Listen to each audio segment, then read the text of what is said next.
911, what are you reporting? I got a strange going on out here. Something just killed my dog. Something killed your dog? My dog went flying through the air over the tree. I don't know how it did it. From baffling missing 411 cases that leave us questioning reality to the elusive and legendary creatures like Bigfoot, we are here to discuss it all. By God, if a hand come from the other side of that fence, grab this thing by the head and neck, just one-timed it. 1 o'clock in the morning, I'm awakened by lights. Bright lights. I'm talking about, Josh, the lights were so bright, it looked like daytime, so I thought it was the morning. There's just something going around, attacking our sheep. And my grandma used to talk about this guy, Ketso, that means, Bigfoot in our language, so. If you have ever found yourself captivated by the unexplained or intrigued by the mysterious, you are in the right place. Welcome to Mysteries Unknown.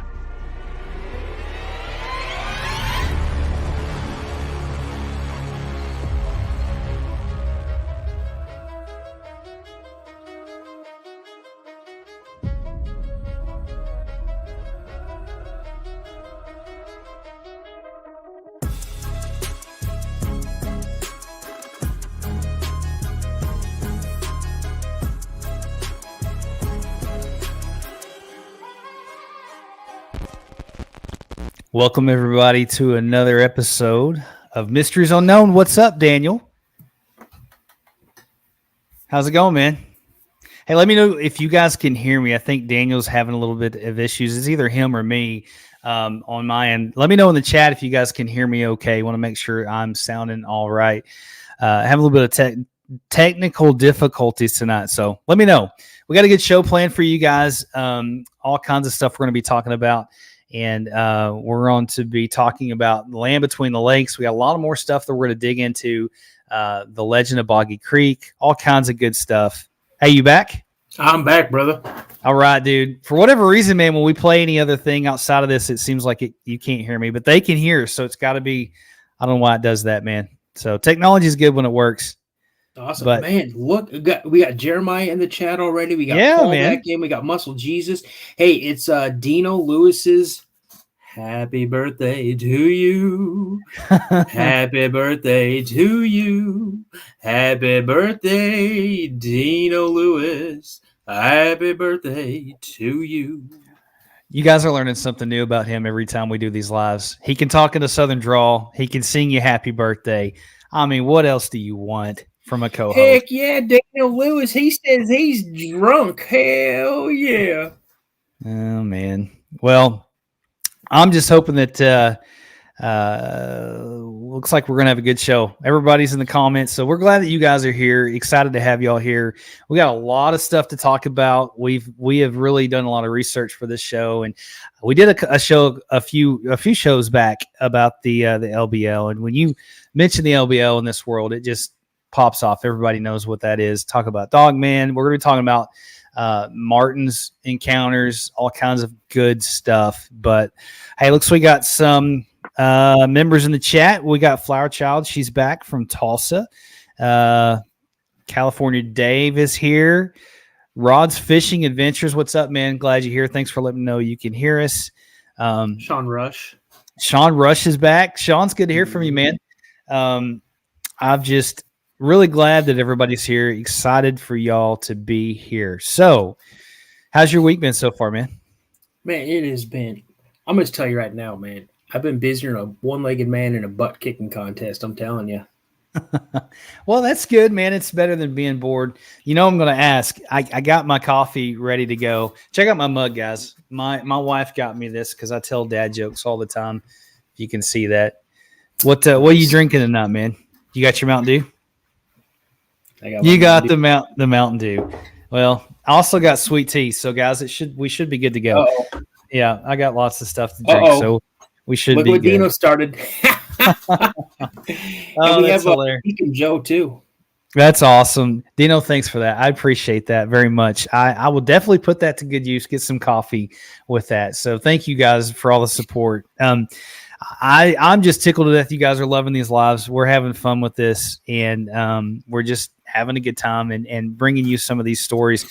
Daniel's dug up a lot of good stuff, and he has been doing some investigating stuff today and pulling up some information. But we're going to start the show off talking about the legend of Boggy Creek. So if you've heard about the legend of Boggy Creek, let us know in the chat if that's something that you have heard of. And I grew up in Arkansas, so that's kind of where I'm from, and I know a lot about that area. Been down there a handful of times, and it's kind of a funny story, Daniel, because whenever I heard the legend of Boggy Creek, right, I remember very distinctly my dad was like, "Hey, we're going to go to your grandpa's and watch a movie about Bigfoot," and so I thought they were talking about the truck, the Bigfoot truck. If you guys remember the truck, so I knew nothing about Bigfoot, and I just remember being absolutely petrified after watching that movie. Man, it scared me to death. So, anyways, Dragon says I saw the movie when I was little. So did I, and it really petrified me. Alexandra is here. She's a member. Thanks for being here. Glad you guys are here. Flower Child says coffee and sweet tea is great. I love sweet tea. It's good. It's my favorite. But let's see. Josh Williams is the man with Boggy Creek. He's seen it when he was younger. Yeah. So Sean reached out to me, and I've got to get a hold of him, and would love to go down there and check that area out. So it's such a unique area, and there's so many unique encounters down there. But man, for everybody who doesn't know and who hasn't heard about it, why don't you give us a little history on that? All right, cool. Hey, Sean, real quick. I don't know if you can see this guy popping up. Yeah. You see him? I got my little Bigfoot here. It's the same thing, almost the same thing as Sean's got in his. That's hilarious. But so we'll just give you some, a quick, if anybody's never seen or heard of the Boggy Creek monster, just reading some of the stuff. I think I saw it back in the day, but honestly, I don't remember. So I'm just gonna have to go on Amazon, and I'm gonna spend like $3.99 and watch it. So it's worth it. If you've never seen it, it's worth it. Okay, I think I've seen it. I definitely have heard about it. So in Arkansas folklore, the Falk monster, also known as the Boggy Creek monster, and the swamp stalker, is proposed to be an ape-like creature similar to description of Bigfoot that was allegedly sighted in the rural town of Falk, Arkansas during the early 70s. This creature was alleged to have attacked a local family. It has since become a part of Arkansas folklore. It has also influenced local culture in Falk, with some businesses capitalizing on the local lore. Stories of the creature influenced a 1972 docudrama horror film called The Legend of Boggy Creek, which became the 11th highest grossing film of 1972. Now, I'm going to tell you right now, before I really get into this, I heard that it only cost them like $140,000 to make that film. Yeah. And at the box office, it grossed over $20 million. Yeah. It is insane. That's like Blair Witch, Napoleon Dynamite. That's insane. That was a good investment. Yeah. I think it was. Hey, You know what we should do? What's that? We should do a docudrama. Here I have really wanted to do that for a while. For guys you don't know, man, I cut my teeth on video production. That's what I do. I do that full time now, and I definitely could sink my teeth into a documentary. Me and Daniel have talked about it. It's got to be the right story, the right thing. But we've talked about doing a documentary, and eventually one of these days going out and interviewing people in person, things like that. So. We're hoping. You never know what's going to happen, but yeah, one of these days I could see us doing that. So let's see. Dino says 5 years after the Patty footage. I never really thought about that, but that's true. It was only 5 years after that. Would you see what Sean Russ said? Keith Crabtree, who played the monster, still lives there. See, cool. And when I come down there, bro, you and I, we got to do some road trips. Oh yeah, we got to go down there. It's a really rural area. I've been through there several times, man. There's not a whole lot there. So it'd be perfect for that. But I remember watching that and it scared me to death. And for you guys who haven't seen the trailer or anything, I got a little clip for you. So Daniel, if you have any issues with hearing us, just jump right back in, man. Yep. If it loses you. So Yep. this some of this footage is actually I've got to give credit to the people that we're using, but Small Town Monsters put together a really good documentary about this. And this is a little snippet I took from that so you guys can kind of get an idea of what we're talking about. That's crazy. That is crazy. Yeah. Yeah, Daniel keeps losing sound, so he's going to be bouncing back and forth, I guess, every time we play one of those, but he'll be right back. He's got a new setup, but I'm wondering if that's something to do with it. But anyways, a couple of housekeeping things till he jumps back on. If you guys jump on as a member this month to the end of the month, we're going to be doing a welcome package. My wife has put that together for you guys. So basically anything a member $2.99 or above, you're going to get this package. We're going to send them out at the very, very end of the month if you become a member. So don't worry if you've joined. We haven't sent those out yet. I'll make sure to email you and let you know. Make sure that when you do join that you email me, give me your address, your information so I can get those things out to you. Hey, man, welcome back. Hey, what's going on? Hey, we have someone just jumped in, and he's the one that I was telling you about. So, Very cool. Hey, Colonel Greasebag McQueen. Do me a favor. I sent you an email. You sent me one back. Josh mentioned Sunday. So this Sunday, if you're available, just shoot me an email. Let me know what would be a good time, and I'll make sure I get that on to Josh. Or you can email Josh right there, mysteriesunknownpodcast@gmail.com. Yeah. Yeah. And he'll be able to get everything squared away for you. Yeah, send me an email, man. Love to talk to you. Excited to have you on the show. So that would be really, really good. I love talking to you guys. I do respond to emails. Sometimes it takes me a little bit, but I will get back to you. So if you've had an encounter or anything like that, any kind of mystery, please let me know. I want to know. So awesome. Be looking forward to your email, man. Glad you're here. Glad you jumped on the live. Hope everybody's enjoying this stuff. But man, what do you say about going down to Falk and look for that thing, man? What do you think, Daniel? Well, I got to check to make sure that I'm able to carry my AR and my 45 long Colt and my. Well, you're in Arkansas. Sure. You're in Arkansas. You'll be fine. All right, perfect.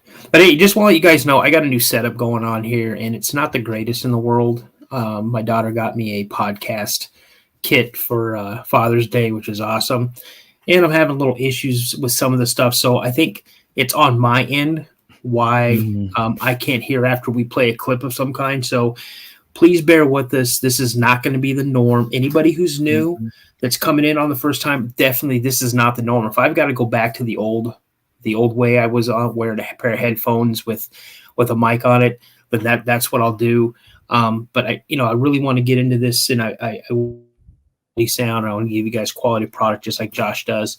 And I don't want to be like a weak link whenever we do these lives. So that's why I'm bouncing in and out. So I think I'm going to be having her send it back.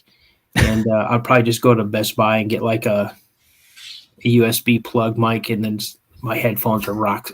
It's not my headphones. I don't think it's my mic. I think it's my sound card.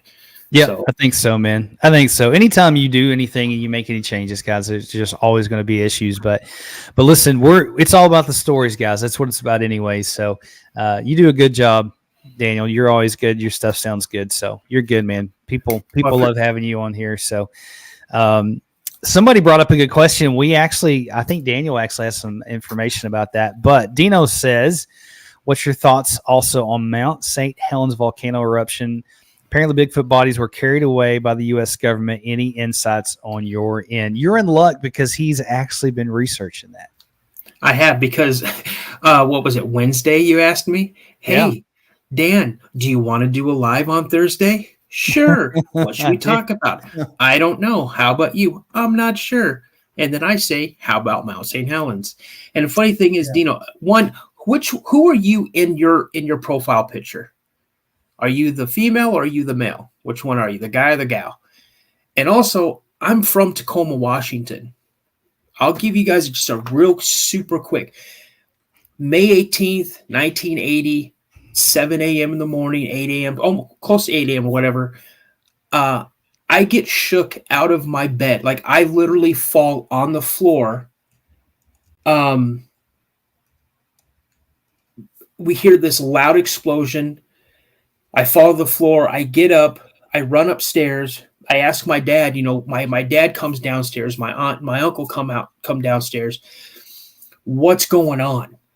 And I run outside. And as I'm running through the kitchen, I look up and I see a crack in the ceiling of our kitchen from our dining room all the way out to the back door. I go out and I hear you hear like a secondary explosion. And then I look over towards where Mount St. Helens is, and I absolutely see it looked like an atomic bomb and went off. And it literally turned day into night. I remember filling up, 55-gallon drums with nothing but ash. We didn't go to school the next couple of days. We were told to stay indoors. And surprisingly, you guys, only 57 people were killed. Eruption happened. And there had been warning signs that something big was going to happen. And it's sad to think, but one of the researchers, and I wish I could remember his name, but I still see the picture of him as he's sitting at a lawn chair with his feet up on a fallen log, and he's smiling at the camera. And his last transmission was, I want to say it's something to the effect of, "Here it goes," or "This is it," something like that. And the photographer, some of the still photos that you see where they make into like a small video, all of that footage was found on the body of the person who took those pictures. What he had done is he knew he was not going to get out there alive. Mm-hmm. He had taken his camera and wrapped it in his backpack. He wrapped his body around his backpack and laid down. And that's where they found it. Good grief, so, man. It's amazing. We're going to go ahead and get into that story after we do a little more talking on the legend of Boggy Creek. And everything I found is like rehashed stories. Yeah, there's a lot of that out there. Yeah, it really is. So I'm trying to I'm going to try to do what I found the best, try to make it exciting for you guys and things like that. So I've read so many of them and listened to so many of them, I pretty much have it memorized. So that should tell you something. Yeah. Let's do it, man. All right, so we are going to get back at the legend of Boggy Creek. The creature was named by journalist Jim Powell, who reported on it for the Texarkana Gazette and the Texarkana Daily News. Now, the description of this beast was various reports between 71 and 74 describe it as being a large bipedal creature covered in long hair. It was estimated to be roughly 7 feet tall, with a weight of 200 to 300 pounds. Later reports claimed that it was far larger, with one witness describing it as being roughly 10 feet tall and around 800 pounds. Some accounts describe the Falk monster as running swiftly with a galloping gait and swinging its arms in a fashion similar to a monkey. Reports also describe it as having a terrible odor. The odor being described as a combination of a skunk and a wet dog, and as having bright red eyes the size of silver dollars. A variety of tracks and claw marks have been discovered which are claimed to belong to the creature. One set of foot reportedly measured 17 inches in length and 7 inches in width, while another appeared to show feet that only possessed 3 toes. Wild, man. Definitely wild. It makes you wonder. Here's my question is, why is that creature is so different than a lot of the other ones that you hear about, even in Arkansas. But there's something really different about the Falk monster, and I always say that wrong. Falk. I'm not sure how that. I think it's Falk. I think, but I'm gonna say Boggy Creek monster. That works. It's probably easier. I probably get that out without messing it up. But it's a really unique story, and I think what makes it so unique for me is all the little different things, and the fact that the sightings go back hundreds of years. Really, really long time. And so I think I was reading at one point too, they even put a bounty out for it. Like if you could catch it, there's like a bounty for it. Yeah. This is here in Little Rock, Arkansas, radio station KAAY posted a $1,090 bounty for the creature. So back then in 1972, that was a pretty good chunk of change, man. I don't know. And it got so bad that they had to put the sheriff had to put a temporary sign of no guns policy to protect and preserve the public. So it got pretty wild, man. But it makes me wonder why it's so different, than other sightings that pop up around Arkansas and in the U.S. So it really makes you wonder. What do you think? Well, I mean, just reading and again hearing some of that story that you played, you have to. It wasn't like, oh, look, there it is, I see it. Yeah, this thing actually terrorized two. Yeah, it reached in a screen window. I know. It sent a boy to a hospital. Now you think about. I mean, and this is in the age of when, one, they can get video cameras out there, news stations out there, tape recordings, all this type of stuff, and you think about, okay, yeah, that's terrorizing, You're good. Terrifying. But, when we start talking about Mount St. Helens, not only will I talk about, the cover-up conspiracy of removing bodies, but I'll mention another incident that happened there, a long time ago, and I'll elaborate on that more when we come to that. So yeah, it sounds good. It really makes you wonder. And Dino has a good point, and it says that, and I've never heard this, but they say about Three Claws is demonic. I catch flack sometimes on this channel because I say they're evil, and people ask me, why do I say they're evil? Well, that's one reason right there. Like, if it's reaching in your window and it's trying to grab you, man, like that's pure evil. And then it makes me think about a lot of the Native Americans I've talked to, and then some of their folklore, not all of them, but they were known as the people that would basically come and take their children and cannibalize them and eat them. So, I mean, I think these things are not good. And, are there a lot of encounters out there where they just pace you out and nothing bad happens? Absolutely. But that doesn't mean that they're not evil or that they, there's not bad ones out there. So anyways, it's really, really, really interesting.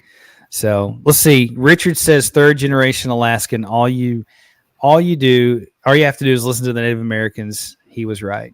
Yeah. I mean, it's all in their history, it really is 100%. Yeah. And it's funny, that he says that, because my dad, and again, I really want to do a story, and hopefully Muscle Jesus could email us at mysteriesunknownpodcast@gmail.com. I want to talk about the Hushtaka or Kushtaka. And like I said, on the last live, I said I laughed. Big Belly laughed in my dad's face and called my dad, "Oh, you're telling stories, you're a liar."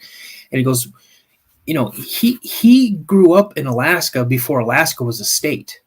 And so parts of where he lived now, where he lived, were small villages. And he said he would listen to the elders, and the way they told the stories was terrifying. Yeah. And, so that's definitely crazy. But I wanted to say hello to a couple people I saw that jumped in. Yeah. Kim Brown. Kim Brown, are you my little sister? I don't know if I've never seen my little sister on here, so I think my little sister might have joined. That's awesome. Renee Drew, hello. Renee says that there's a bounty in Oklahoma. Michelle Powell, hello. Hope everything is well this evening. I'm doing pretty good. Bobo, hello. Who am I missing? Oh, Laura. She's back. Hello, Laura. Yeah. I mean, Wade, how's it going? Richard, hey.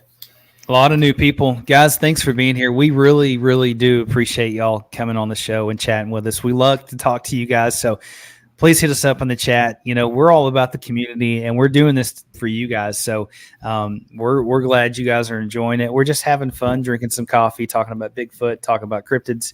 So we got a lot of stuff to talk about and cover tonight. So just excited that everybody's here. But, man, I don't know. It's just it's such a strange world, man. And I don't know about you, but I've walked away from this world with more questions than I have answers. You know, that's for sure. But that's what makes it fun, I guess. We got people from South Texas. So far, guys, we have people from Texas, Alaska, England, everywhere, Wales, all over the place. So we're excited. Oklahoma, which, you know, people talk about West Coast with Bigfoot, but Oklahoma, man, let me tell you, there are some crazy encounters that happen in Oklahoma, man. That place has got a lot of different stuff. We got California here too. Awesome. That's awesome. Good to see you here, California Day. Oh, Renee Drew left a $5 chat. Thanks. Thank you so much. I super chat. Appreciate that. Yeah, thank you very, very much. That is awesome. We got Georgia, Texas. Man, that's awesome. People Michigan, everywhere. Hey, we got East Washington. Hey, Bobo, I'm actually going to be in Michigan in like 2 weeks. I always drive up to the UP, cross the bridge, and then I'll be in Cadillac for about 7 days, and then I'll be over in Bay City area for like 3 days. I've never seen that part of the country, but bro, I'm telling you right now, I want to sell everything I own that I could possibly sell and buy some property up in the UP and just, I would love it. That would be nice, man. And you know what? Nice. I just heard this today. Bobo, you're 100% correct. The veil is getting thinner. Let me tell you something. It is. Here's something that I think about a lot. And, you know, I'm no expert, guys, and I don't think there's anything that anybody can call themselves an expert. We're just all educated guesses. You know, we've had encounters. I personally have. Daniel's had encounters. But, you know, at the end of the day, we're just taking educated guesses. But I look at everything through a biblical lens, and I really think that he's right. The veil is getting thinner, and it's weird because you see more and more people popping up with these encounters.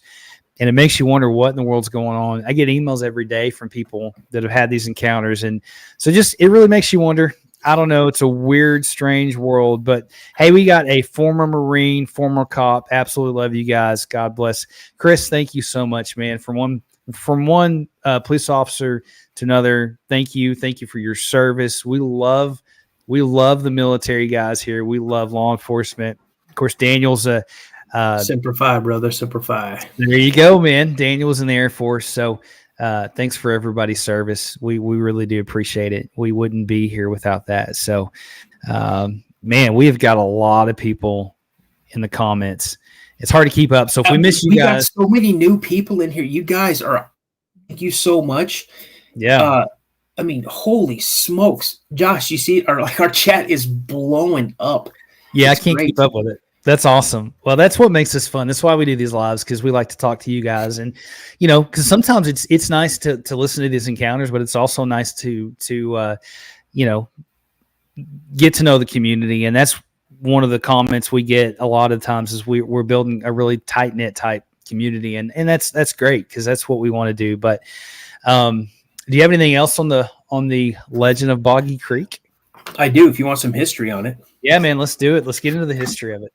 Sure. So the history. So again, prior to the 20th century, believe it or not, guys, there were several alleged sightings in the general area related to a large hairy creature that circulated in 1851.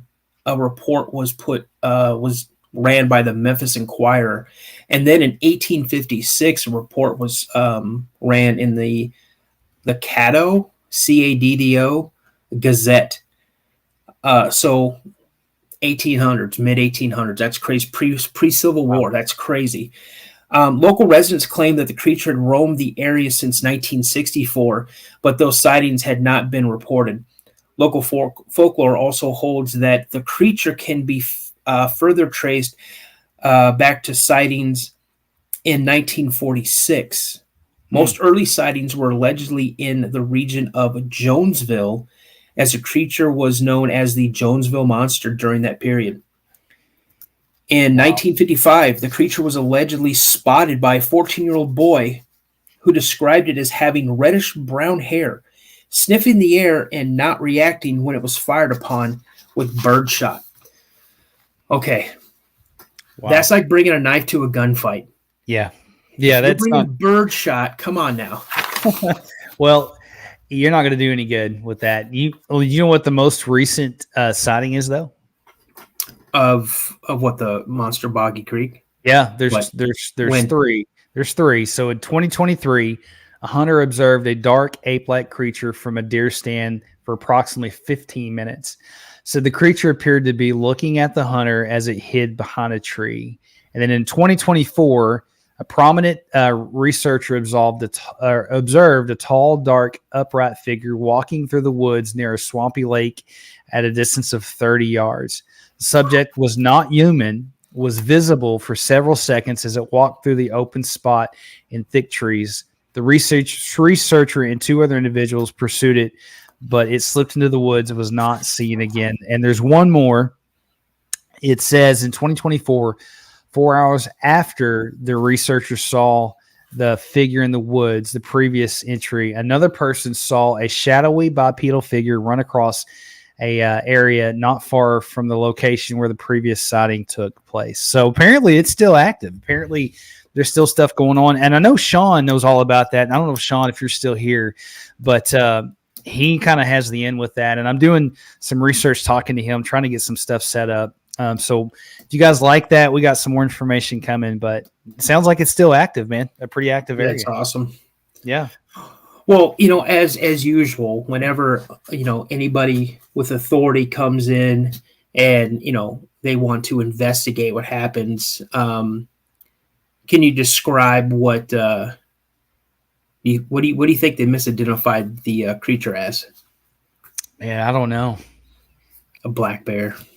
Yeah, I tend to think people are smarter than that. Like, I'm not saying you can misidentify something, that absolutely, and people do it all the time. But I mean, there's a big difference between that and just, a Bigfoot creature. I mean, most people are smart enough to know the difference, right? But I think that's just, people go back to that because they don't know what to do with it. It's not supposed to be there. So yeah, I don't know, man. But hey, we got a new member, Sawdust. Awesome.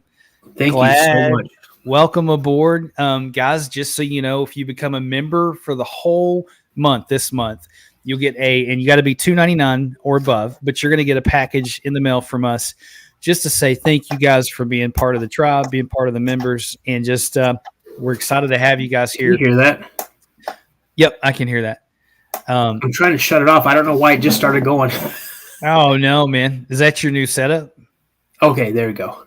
Okay, but anyway, so we're just excited to have you guys here. So make sure if you join that you send me an email at mysteriesunknownpodcast@gmail.com. We're going to be waiting to the very end of the month till we have everybody here, and then we're going to send out those packages. So you'll get a notification from us.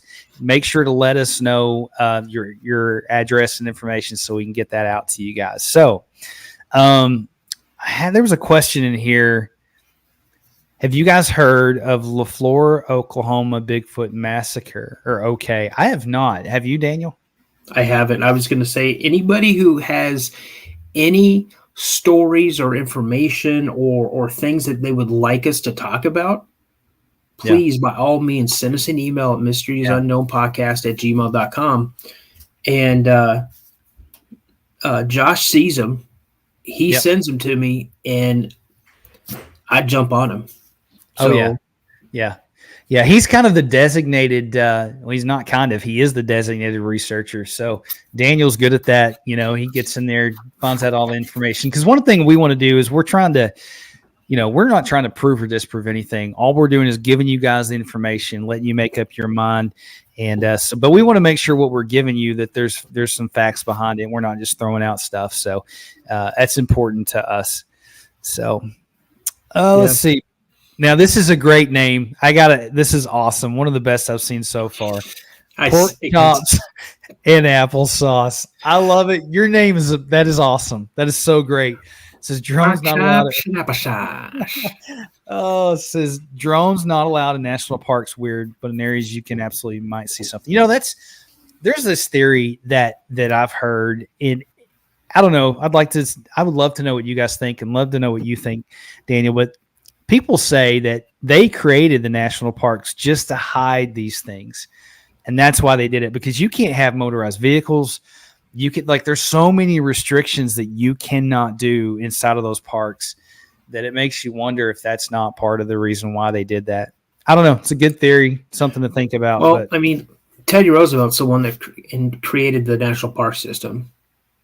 So and in one of his journals, he wrote about a story of a wild man or something like that. I'd love to find that story and read that.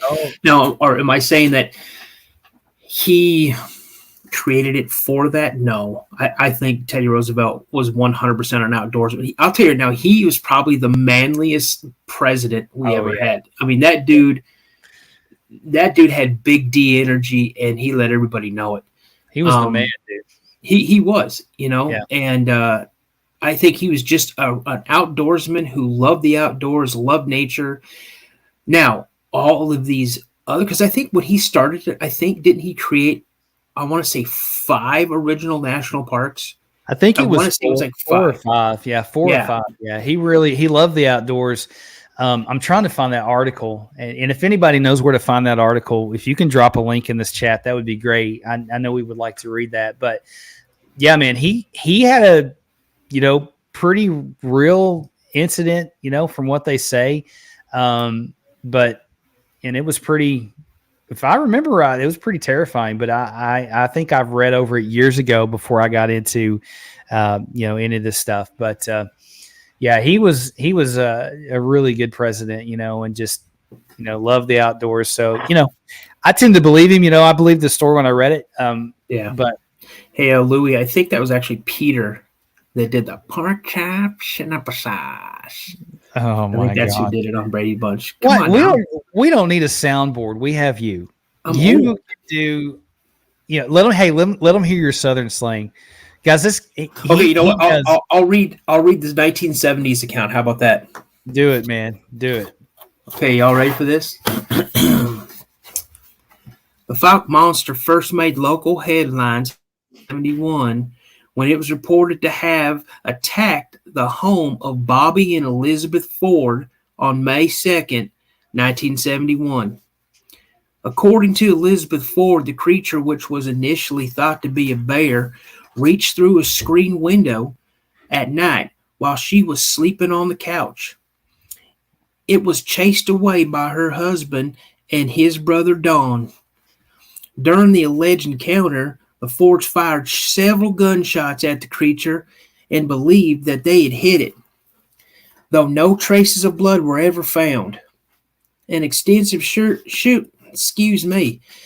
An extensive search of the area failed to locate the creature, but 3-toed footprints were found close to the home, as well as scratch marks on the porch and damage to the window and the house's siding. According to the Fords, they had heard something moving around outside late at night several nights prior, but having lived in the home for less than a week, they had never encountered the creatures before. The creature was allegedly sighted again on May 23, 1971, when 3 people, D.C. Woods Jr., Wilma Woods, and Miss R.H. Sedgas, reported seeing an ape-like creature crossing U.S. Highway 71. More sightings reported were made over the following months by local residents and tourists who found additional footprints. The best-known footprints were found in a soybean field belonging to local filling station owner Scott Keith. They were scrutinized by the game warden Carl Gallion, who was unable to confirm their authenticity. Like the footprint, they appeared to have indicated that the creature only had 3 toes. The incident began to attract substantial interest after news spread about the Ford sighting. The Little Rock, Arkansas radio station KAAY posted a $1,000 bounty on the creature. Several attempts were made to track the creature with dogs, but they were unable to follow its scent. When hunters began to take interest in the Falk monster, Miller County Sheriff Leslie Greer was forced to put a temporary no-gun policy in places in order to preserve public safety. In 1971, 3 people were fined $59 each for filing a fraudulent monster report. After the initial surge of attention, public interest in the creature decreased until it gained national recognition in 1973 when Charles B. Pierce released the docudrama horror film about the creature in 1972. The name of that show was The Legend of Boggy Creek. Dude, every time you do that, you kill me, man. You've got the best voice for that. I mean, I'm from the South, and you do it better than I do. So it's like, I just can't get over that, man. Well, I ain't done. They got done something on here by late 1974. There's more to it. Oh man, let us hear it. Well, I'll tell you about it. By late 1974, interest had waned again, and sightings all but stopped, only to begin in March of 1978 when tracks were reportedly found by 2 brothers prospecting in Russellville, Arkansas. There were also sightings in Center Ridge, Arkansas. I need to go to the next page. And then on June 26th of that same year, a sighting was reported in Crossett, Arkansas. During this period, the creature was blamed for missing livestock and attacking several dogs. Since the initial cluster, hold on a second here. Okay, there we go. I'm sorry. Since the initial clusters of sightings during the 1970s, there have been sporadic reports of the creature. In 1991, there's a creature that was reportedly seen jumping from a bridge. There were 40 reported sightings in 1997, and in 1998, the creature was reportedly sighted in a dry creek bed just 5 miles south of Falk. There you go. Man, I don't know what was more interesting, that accent or the story. So, kudos, man. That was good all the way around. That was good. Thank you very much. That's good. Guys, we can always offer you a few things. You're going to laugh. You're going to get scared. You're going to have fun. That's the whole goal of these podcasts, and maybe learn a little bit along the way. But, man, there's a lot of strange things in Arkansas. Like, all joking aside, there's a lot of weird stuff in Arkansas and in Oklahoma and this whole center part of the U.S., man. There's just a lot of weird stuff that happens in the Ozark Mountains and then down south. But pretty wild story. Maybe someday we can get down there to check that out. I know we got an in, so we got somebody who can take us and show us around. So maybe we can set that up. That'd be awesome. But did you see we got ourselves a new member? I did. Let's see this. It's National Harris. Welcome aboard. Glad you are a member. Welcome to the tribe. Nathaniel Harris. Yeah, Nathaniel Harris. What did I say? Dude, I'm sorry, Nathaniel. I'm dyslexic too, guys. So you never know what's going to come out of my mouth. So just ignore me. That's why Daniel reads most of these stories. But anyways, so David is back. I slammed the like on my way in. Glad you are here, man. Glad you are here. Welcome back. And thanks, Nathaniel. I did not mean to butcher your name. So I appreciate you helping me out there, Daniel. You know, I got your 6, brother. You do, man. So I've got something here, and hopefully this doesn't kick you back out again. It probably will, but it probably will. But you come right back on. So, guys, in the last live we did, we got some audio from a gentleman named Mike Patterson, where he's supposedly talking to Bigfoot. And like I said, we're not trying to prove or disprove anything. We're just giving you guys information and letting you guys kind of sort it out. But I found some more audio. I was not able to just 100% trace it back to Mike, but it sounds really close to the last audio. So I thought you guys might enjoy hearing it. So I'm going to play that for you guys. Let me know what you think. It's scary.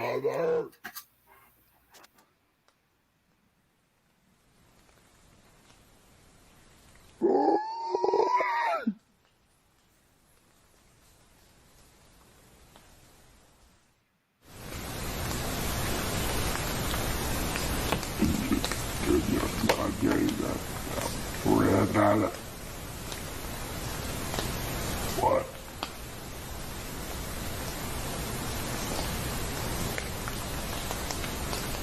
Does that work? Mike? Brother?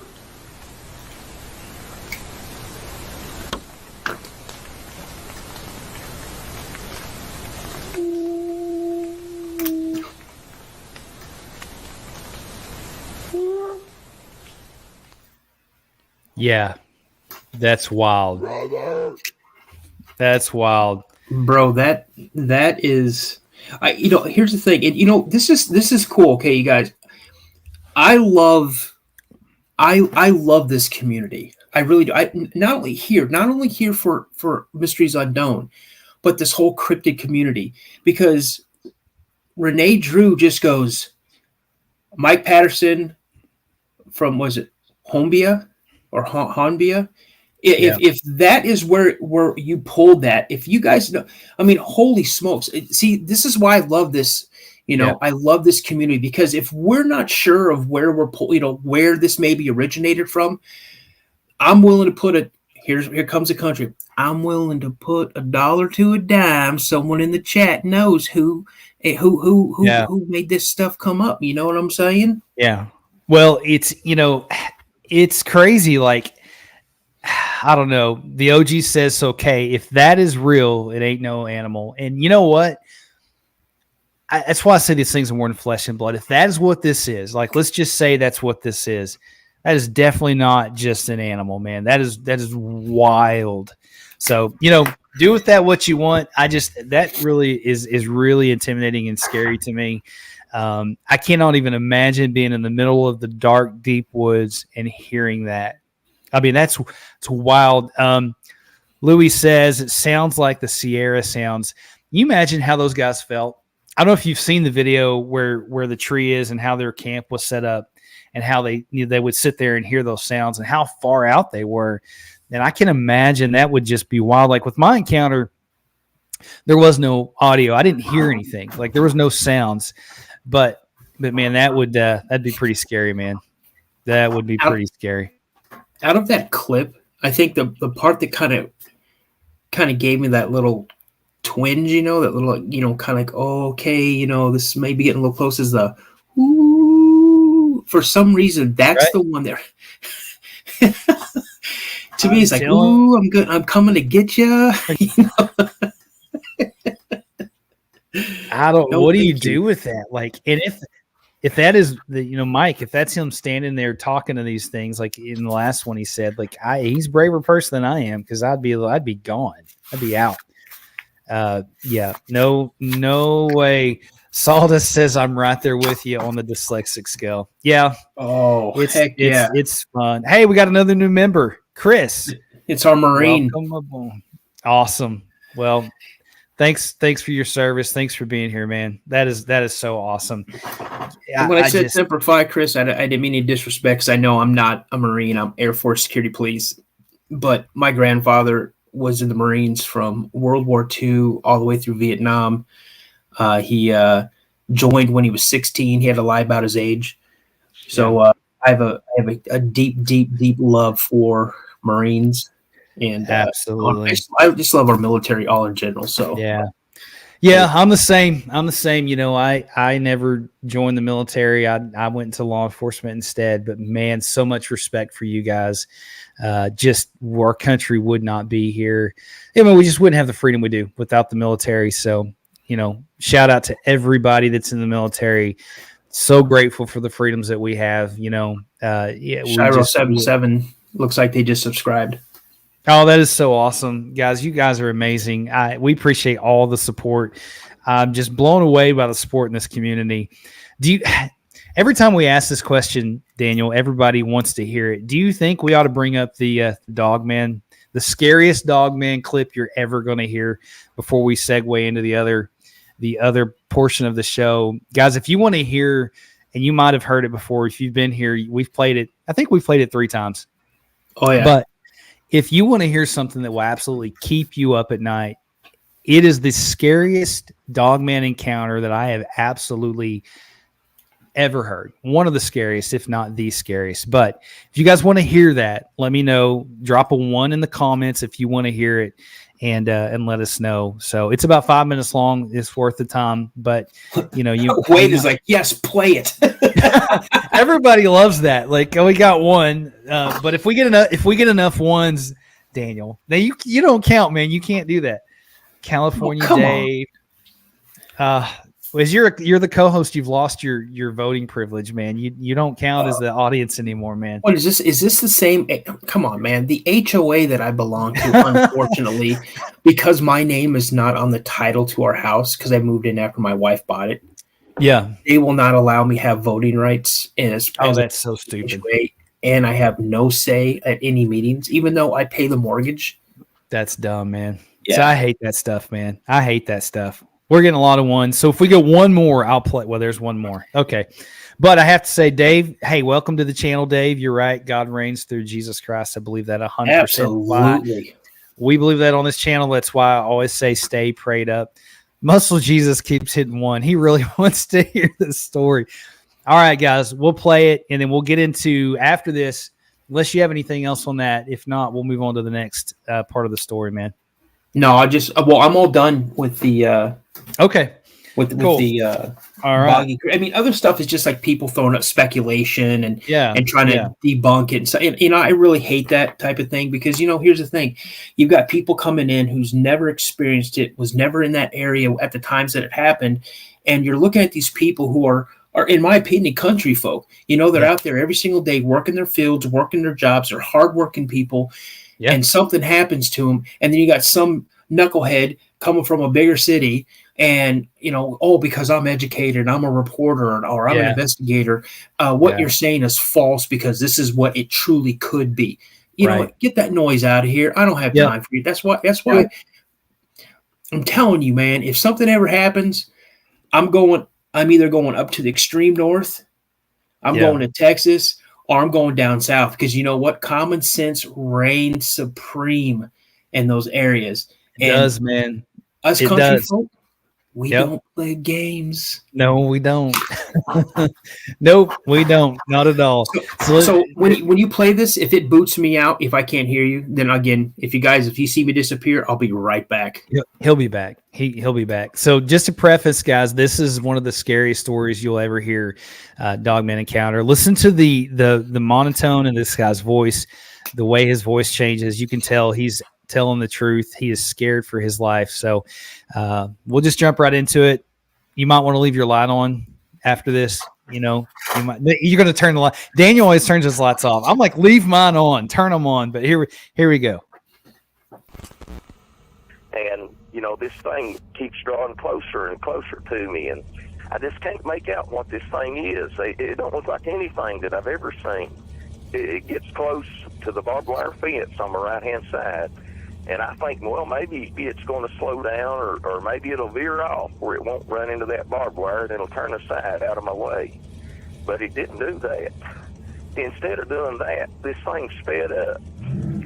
And instead of turning aside, it jumped right over the fence. and it landed on my side of the fence, in between the ditch line and the fence, and then it took another bound. And the next thing I know, this thing is out in the road. I mean, it's right next to my vehicle, and it scared me so bad that I just jerked the wheel to the left and went over as far as I dared into the left-hand lane. And this thing, it started running right along beside of me. I had cherry bomb mufflers on that car, and if you know what they're like, they're loud. But yet, at the same time, I could hear the nails of this thing, the toenails, click, click, click, click, clacking on the road as it ran along beside me. And I could see it good now. I really didn't want to look at its face. I really didn't want to see its face. But I couldn't help it. It's just like I couldn't help myself. I had to. And, I mean, this thing was tall. It had to be at least 7 feet tall. It towered over the top of my car. And it was running along beside me. It couldn't have been more than 5 or 6 feet off the passenger side of my car. Just, I mean, right even with my passenger side window. I could see it just as clear as day.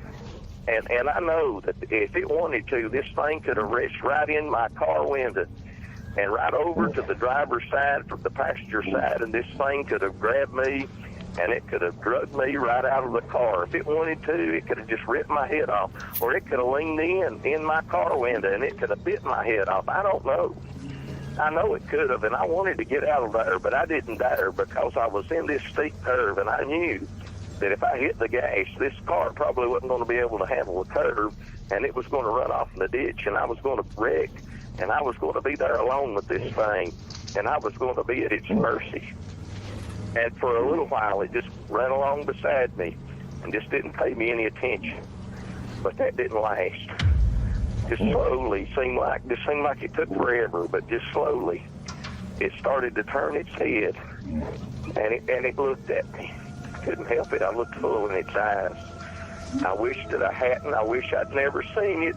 I wish I could erase the picture of what I saw from my mind, but I can't.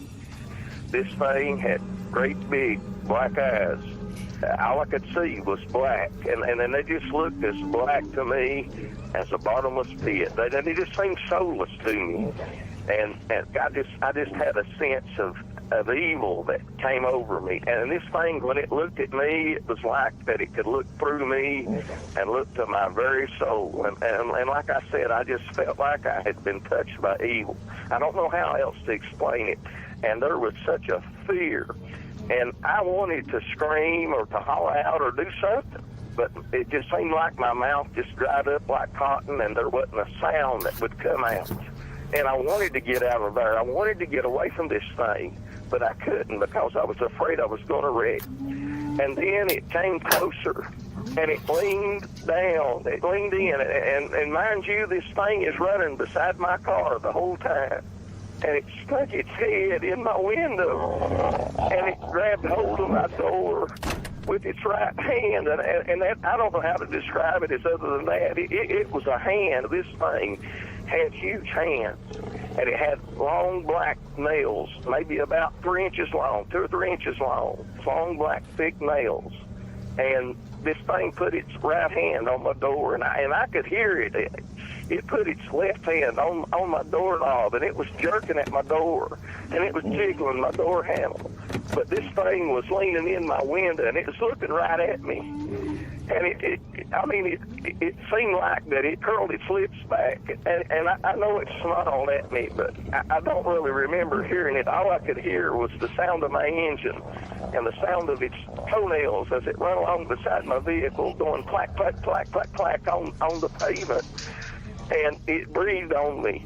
Seemed like I could smell blood and maybe decaying flesh as it breathed on me. It was horrible. And, I thought I was dead. I thought this was the end of me. I thought I was a goner. I thought I was a dead man for sure.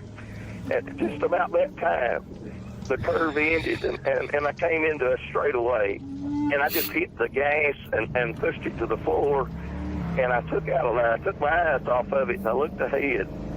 And out of the corner of my eye, I saw it lose a grip on my car door, and I saw its smells rake across the top of my door. And its head disappeared from my window. And as I drove away from it, as I pulled away from it, I looked in my rearview mirror, and I could see it getting smaller and smaller as it began to slow down. And the last thing I remember, the last thing that I saw, this thing veered off to the right again and jumped over the fence and disappeared into that field. I've never been so scared in all of my life. I mean, it was just absolutely horrifying.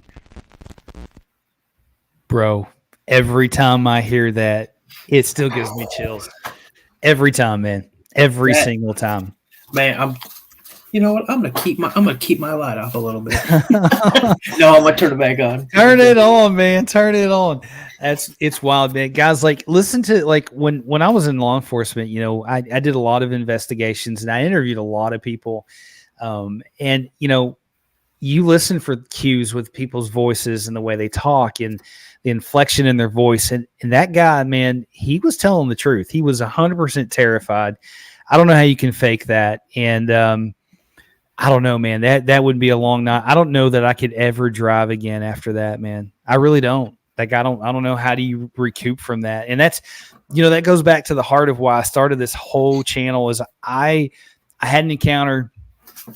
I remember the first time I shared it with somebody and they just kind of looked at me like I was crazy and I needed to get it off my chest. And so I was like, you know, I need to start something where people can come on and have a safe place to, you know, to share these encounters. And so, you know, hopefully we're doing that. California Dave says, darn guys, small town monsters just went live. I'm torn. I don't know that there's a bad choice. Follow your heart, brother. Follow your heart. Well, I mean, listen, I'm not gonna be mad if you jump over to someone else, man. Just the fact that you stopped by just to give us a, you know, give us a chance. You know, we truly appreciate that. So yeah, thanks, man. We appreciate it. You guys are all awesome. And I try to say it, you know, on most podcasts, you know, I like to thank you guys because without y'all, there would be no podcast. This would be it wouldn't be possible. So y'all are a really, really big part of the tribe we're building. Whether you're a member or not, we're thankful for you guys being here and just, you know, hopefully you guys are enjoying these encounters and enjoying this stuff. We got a couple of other really scary encounters for you guys that happen in the LBL. And for those who don't know, that's land between the lakes. There's a lot of weird stuff that happened there, man. A lot of stuff tied to Bigfoot and to Dogman. I was listening to a podcast the other day about that, and they were saying that, you know, they're kind of divided on the sightings. There's one side of the lake that have more Dogman encounters, and there's a completely other side of the lake that have, you know, strictly Bigfoot encounters. But you know, the guy that we're going to be playing some of the audio for, you know, his interview, Martin Grove, you know, he doesn't believe that, man. He thinks that they're everywhere all through there. But anyways, man, I guess it's a good time to segue into that. But you got anything else? I'm glad you turned your light back on. You know, one thing that that I heard, and you know, I wouldn't be surprised if it was true, but someone I read somewhere, and I'm gonna definitely try to see if I can find it again, but someone had written somewhere that Bigfoot and Dogman are actually at war with each other. I've heard that. And like Bigfoot kind of keeps them in check because when it happens, I mean, people who've experienced Bigfoot in a certain way, yes, they can be aggressive at times, but more times than not, they're very passive. Yeah. They don't want to be seen. They want to get out of the way. They just want to leave. You know, they want to do what they were doing. If they get sighted, it's kind of like, okay, just let me get out of the way. But from what I've heard, and again, I'm gonna do some deep diving again, see if I can find it, is that when a Bigfoot encounters a Dogman, it's not. I mean, you will see a side of Bigfoot that comes out, and they do not play games with them. It's a weird world, man, and I don't know where I sit with it, but you know, I could see that there's a there's a divide there, and how they wouldn't get along. But it just makes you wonder, man. Me personally, I think that these things are fallen angels. They're Nephilim. They're basically shapeshifters, and that sounds so weird coming out of your mouth. Like, year and a half ago, I wouldn't have been really talking about this, and I can't believe I'm sitting here saying that now. But what's crazy is most people who read their Bibles, they don't even know that the word Nephilim is in the Bible, which is just mind blowing to me. But that's kind of where I fall with it, and I think that maybe that makes sense. Maybe they're territorial and they just don't get along, and maybe when they're here, they're flesh and blood, but they can also transcend back and forth. Maybe that explains a lot of what's going on. But either way, you don't want to have a run in like that gentleman did. Especially at night, and he was in his car, man, and that was still like he was very lucky to get out of there. But I gotta say, man, shout out real quick, man. We got somebody here, Geo Rio 777, dude. Thank you so much for the kind words. Says he watches every single episode. Says we're the best Bigfoot channel on these days on YouTube. I don't know about that, man, but we'll take it. We're really, really appreciative of all the support. You guys are all awesome. Flower Child Deb. Hey, listen, I know you sent me a lot of emails. I just haven't got a chance to get back to you yet, but I promise I checked them. I'm just so grateful for the support. So you guys are awesome. Very, really awesome. But hey, we got a question from Robin, is it Grogan, on how to become a member. I know Flower Child Deb try to give him a little bit of instruction there. So yeah, so basically, if you go to Mysteries Unknown Podcast, you're watching it now, there's a button that you can pull up, and it says Become a Member. And you just basically join right there. I'm see if I can look on YouTube as somebody that's not. Let me see. Hang on, and I'll tell you exactly what to do. Sure. Hey, are you going to play Martin Grove's account first, or do you want me to read the story that I have for the LBL? Let's play Martin's first to kind of get people into the into the spirit of things, and then we can go to the next thing. So it should be pretty simple to do. I'm trying to get it pulled up here.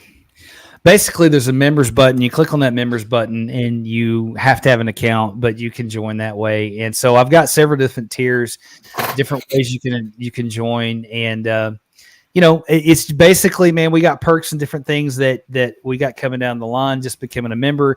There's a place here that says we're our members. It lists the channel members, and then you can hit join. There's a button at the right that says join. So don't feel like you have to join to be part of the tribe, but that option is there if you want to support this channel and give me and Daniel time to keep putting these lives out there. But all right. Well, it looks like Robin gave us a $2.99 super chat. Awesome. And Drew also says, get Robin Haynes on the show. She will blow your mind. See, you keep throwing these names out here, and I keep writing them down. Yeah, get them wrote down, man, because we love to have people on the show. We've got a lot of good stuff coming down the pipeline, and we're just excited about the growth of the channel. And just every Monday, guys, I drop a new episode, and so far we've been able to keep that up, doing my best to do that. So yeah, Sawdust says if you use an Apple phone, an iPhone, it doesn't show up to join. You have to use a home computer. I wonder why they do that. But so that's good to know. I did not know that. But I got some more audio for you guys. If y'all don't know, Martin Grove has got several books out. You remember the title to his books, man? Oh, you know what? See, why you got to put me on the spot like that? Sorry, man. Sorry. Let me check my notes. Okay, so we're all about like giving other people shout outs and stuff because these people, these are their experiences, and we're not trying to take anything from anybody. So he has I've got 2 interviews that I'm going to play for you guys, but this first one is his first encounter. So basically to segue into that, he was a police officer. He and a buddy were out hunting, and they go out to the LBL, and he has a lot of strange things happen. And we're going to kind of start to where the interview gets really good. If you want to hear the full interview, go over to Tony Merkel's channel, The Confessionals. It's on there. I think it's like episode 584, I want to say, or 583. It's really long, but it's definitely worth listening to. So I'm going to play this for you guys. and then we'll try to find out the name of the books and stuff. So, you ready? That. I'll be right back. Yep, go ahead. Okay. Man, by this point, he's screaming, what the heck? Mm-hmm. And again, we're men, so we're not using our manners, and we're screaming, we're saying a few choice words. And this is the part when it gets really hard for me to talk about, but that is when that we had a noise come in by those oak trees that was just, it was, Tony, it was hideous, and it was a growl. And it was a growl, and it was so intense that it rattled the inside of my chest cavity. And it just was it was hideous, man. I mean, I've been on the farm, all my life, and I've seen all different kinds of farm animals. I've hunted bear, I've hunted deer, I've seen all kinds of different things. This was not a typical growl. I've heard bear growls. That's not what this was. And it was so intense that it did something to me, and I could tell that it was affecting my friend. And it rattled the inside of my body, and I began to notice that it caused my heart to speed up. And it was pumping, and I was getting really excited, but it was an uncomfortable feeling that I cannot describe. But it was like it affected my breathing rate. It was affecting how my heart, and I began to feel nauseous. I began to feel very sick to my stomach, and it became more intense. And then it was almost like I couldn't hear the growl, but I could still feel it inside of me. And it got terrifying. It was terrifying. That's when I felt like I was frozen, that I could not move. I could not move my legs. I couldn't turn around. I could see Harry beside of me, and he was in the same shape. And as a matter of fact, I noticed, and it must have been me as well, but when I looked at my friend, I could tell that he was slumped in his shoulders and was kind of looking straight down. And so all this is going on, and I could still hear objects and things around me. But if you've ever had what you call tunnel vision, and that's what I felt like I had tunnel vision. Things were sped up around me, but yet I was in slow-mo. I was just in slow motion and could not do anything. That's when I heard something come in on the trail beside of us. The same trail that I had used to walk in from my walk beside the creek. And the creek come up behind our camp. Well, there was something coming. I could hear the steps. To be honest, I felt something coming.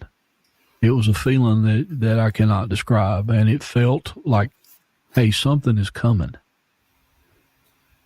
And in the fire glow of the camp, and in the lantern, which was adjacent to us, I could see movement.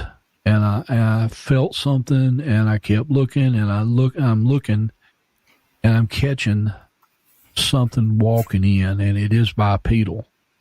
And I guess the thoughts of, is this beast, is this man? I don't know what that it is. And as it begins to get closer, I see a bipedal canid type wolf-like beast. 2 legs, and it's walking towards me.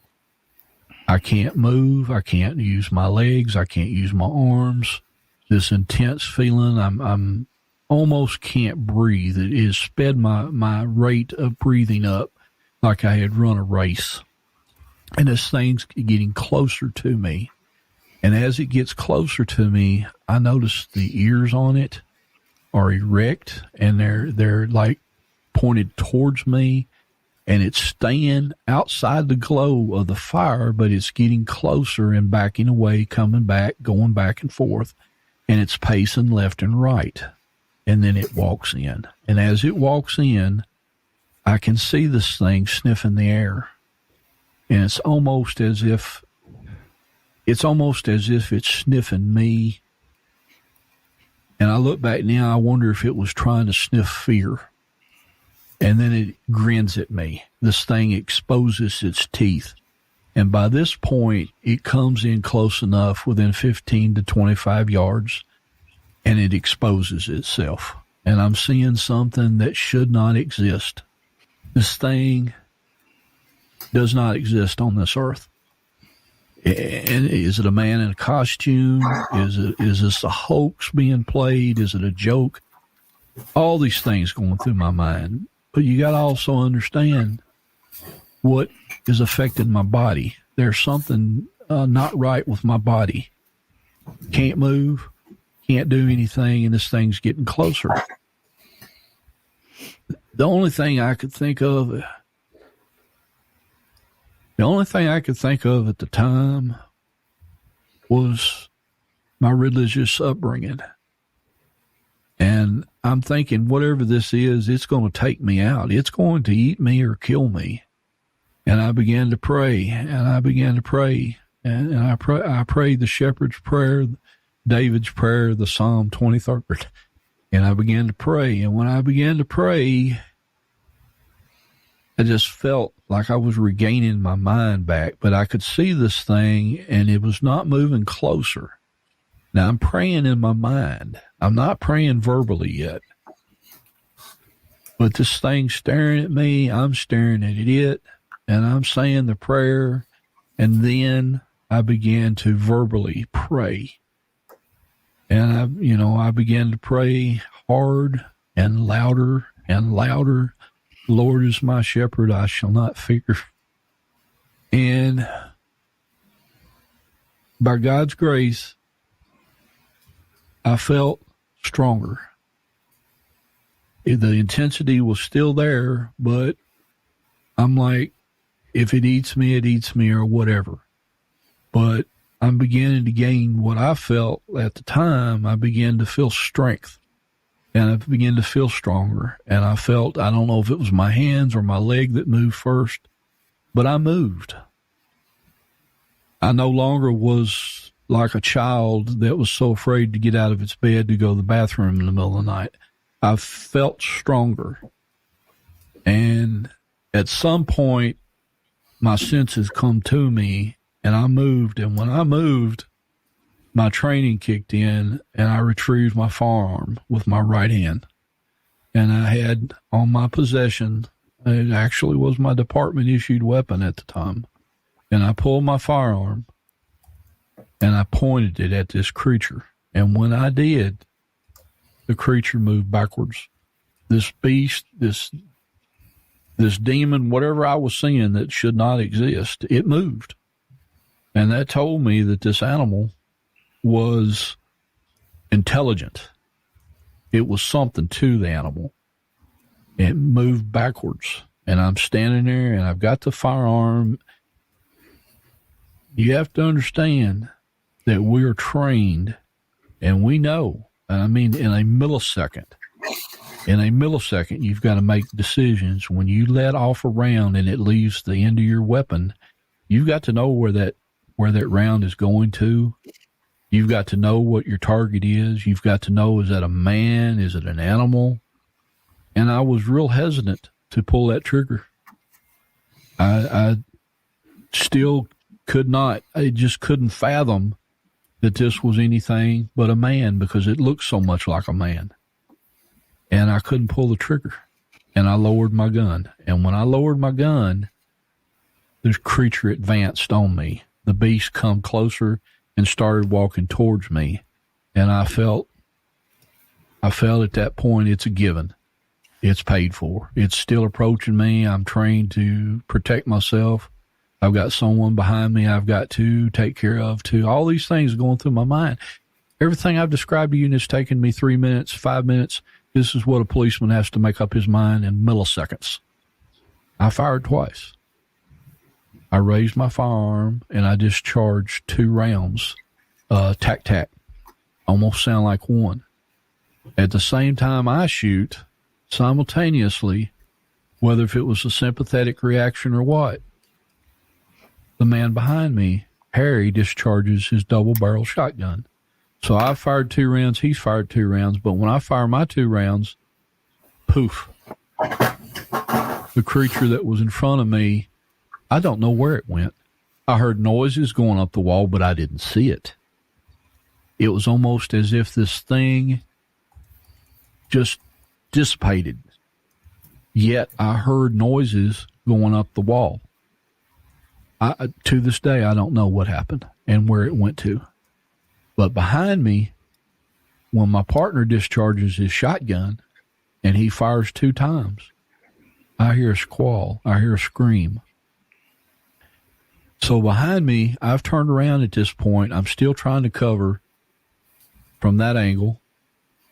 I'm hearing something above us again. I'm hearing the screams or squall of something that sounds like a cross between a pig and some hideous animal. We've got a solid cane break that is behind these trees that runs along the creek. And I'm seeing the cane, just there's something going crazy in the cane. And so I've still got my firearm in my hand. And you have to understand, I'm 32 years of age at that time. So I'm running with my firearm. I say I remember, but honestly, I don't. I don't know how I cleared the bumper on the pickup truck. But I was into the back of the pickup truck immediately. Gun still out. Gun in my holster, I don't know. But I felt like I still had my firearm, my handgun. And I get in the back end of this pickup truck.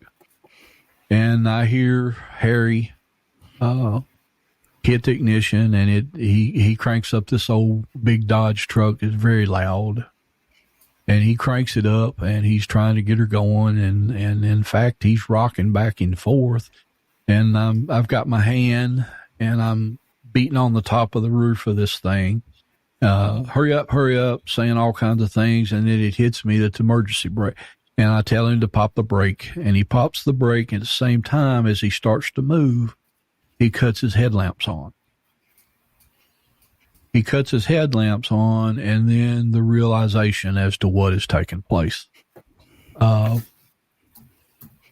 creature over here that come in on my backside that came in off the creek and followed me in. That is a werewolf, human-looking thing. We got stuff over here in a tree in the cane that possibly has been shot. I got something up on top of the ridge, and then the headlights come on. And when the headlights come on, it's bright enough that 100 to 150 yards out in the middle of this corn patch, where Harry, in fact, had been hunting that day, here's the man in the ghillie suit. But it's not a ghillie suit. And it's not one. There's 2 creatures. And these things are hideous. And when I tell the story, I don't normally tell the entire story because most people don't want to hear everything.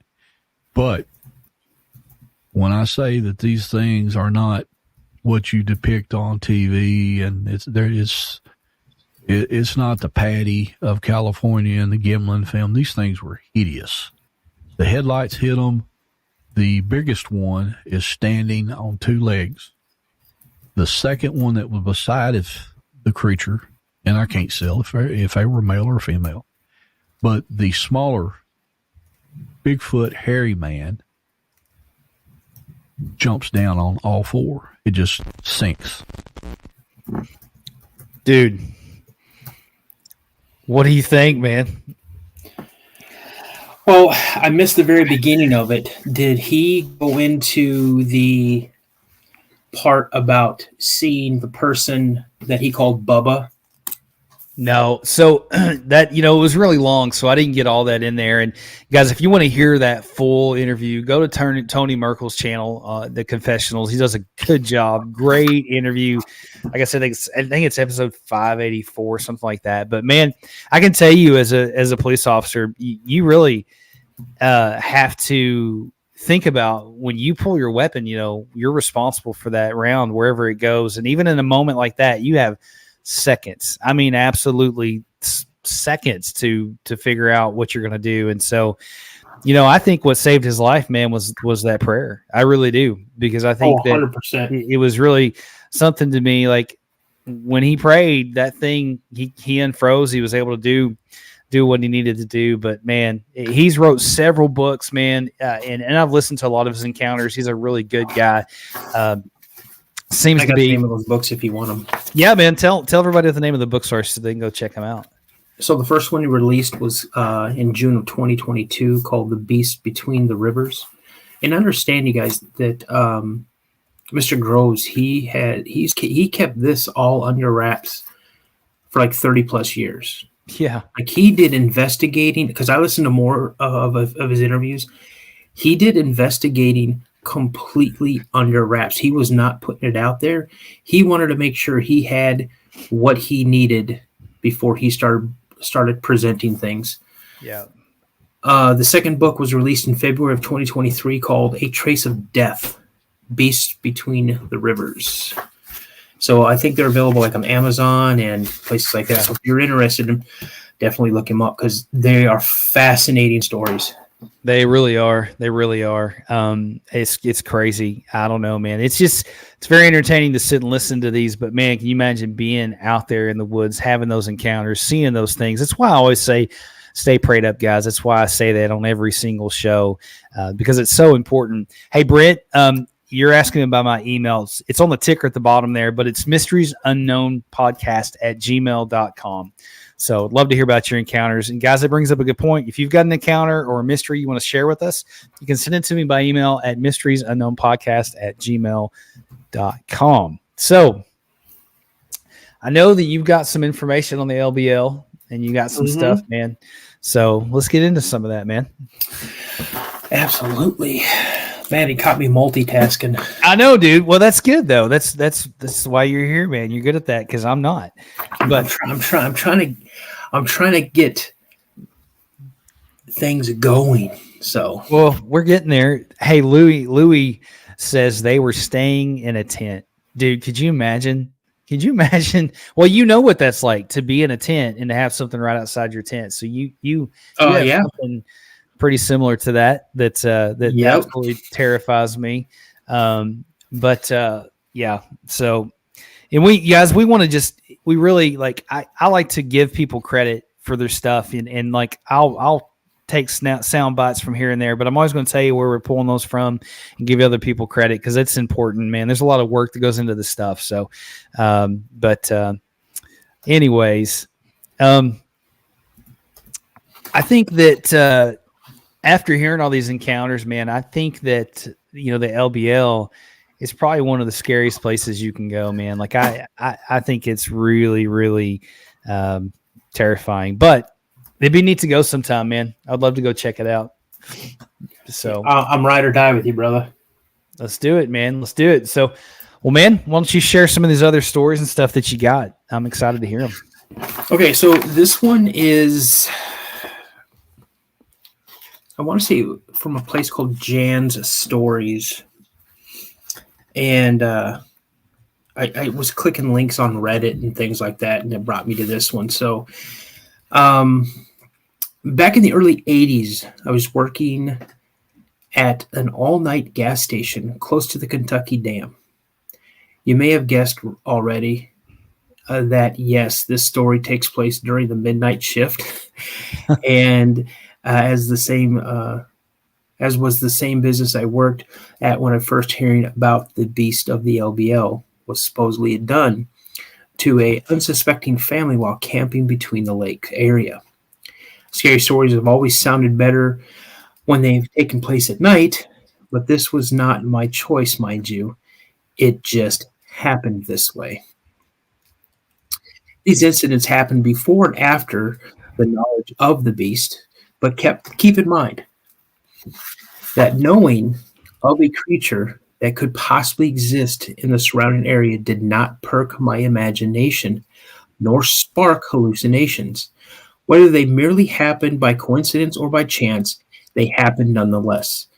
The following events added to my already established genuine, abiding regards concerning those mysteries that are left undiscovered or unapproachable. Out in the dark of night, to this day, I carry a healthy respect for the things that go bump in the forest and treat other similar stories with the same consideration. Man, it changes your perspective. Well, it does. I mean, when here's the thing, whoever wrote this story, and again, I wish I would have gotten all the stuff, but like I said, you had me. Well, I put myself in that situation where I was going literally, 100 miles an hour trying to get work done, do what I needed to do, and then, on my breaks or whatever, try to pull some information. And I know where it's at. So if I need to come on here and type in an amendment or whatever in the chat where I found it, I will. You're good. But it just makes me feel good that someone, they took the time to acknowledge that, hey, there's stuff out there. Yeah. I'm not sure what it is. I'm not disproving it. I'm not saying it to be true or to be false, but this is what happened to me. Yeah. Okay. Yeah. So several times during the midnight hour of my first summer working there, I would hear what seemed to be a woman screaming. This echoing sound would come from the marshes that surrounded the gas station, and would continue into the slow rolling roar that would have sent chills up the spine of even a deaf man. Many people told me that it was just a bobcat. How many times have we heard that? In the chat, how many times have you guys heard that you hear something, oh, that's a bobcat screaming? Now, I have heard cougars, I have heard bobcats, I've heard foxes, I've heard all of these animals make screams. And I'll tell you, the scream that I have heard in my life, the howls that I've heard in my life, were certainly not wolves, coyotes, foxes, bobcats, cougars, or any other type of wild animal known walking around, crawling around, flying around, whatever, prancing around in the forest. It just wasn't. Mm-hmm. All right. So they said it was just a bobcat, which had been spotted in the area before, and to be cautious when crossing a parking lot to use the restroom, pick up litter, or do some general cleaning outside at night. So this lady was aware of something, out there, even said there was a bobcat sighted, so she took extra precautions when she was doing what she needed to do during her shift. I never got used to that lonesome curdling shriek that would erupt the silence in the early mornings. Sometimes it would come from way far off in the distance, out of a line of trees that ran along the border of the large creek. Other times it was closer, coming from the blackened swamp areas, and sometimes I was too intimidated. Excuse me. Okay, line. Sometimes it would come closer. It would come from the blackened swamp areas, and sometimes it was to intimidate, like it was just from behind the building I was working in. There was never any warnings to the beginnings. The shrills of the volumes would fill the humid air in the summertime and hang on like an eerie floating adhesive, sticking to everything it could adhere to, and continuously reverb like a rasp of a beached well. When the bellowing outcry was within the boundaries of the parking area, it would make my legs shudder and grow weak. There was no getting used to the animal's selfish display of needing attention. Whatever it was, it could not be seen, as the outside light poles only illuminated the four corners of the lot. The land up to the concrete curb that squared off the property was lost in the darkness of nature. From down the road or from a nearby interstate, the service station looked like a small four-sided box with lights in the corners and a tiny building in the center of the lot. The closer the outcries were to the more distinguished the tones, and I could not help but compare the sound to what an old biography teacher of mine would do to get the class's focus at times.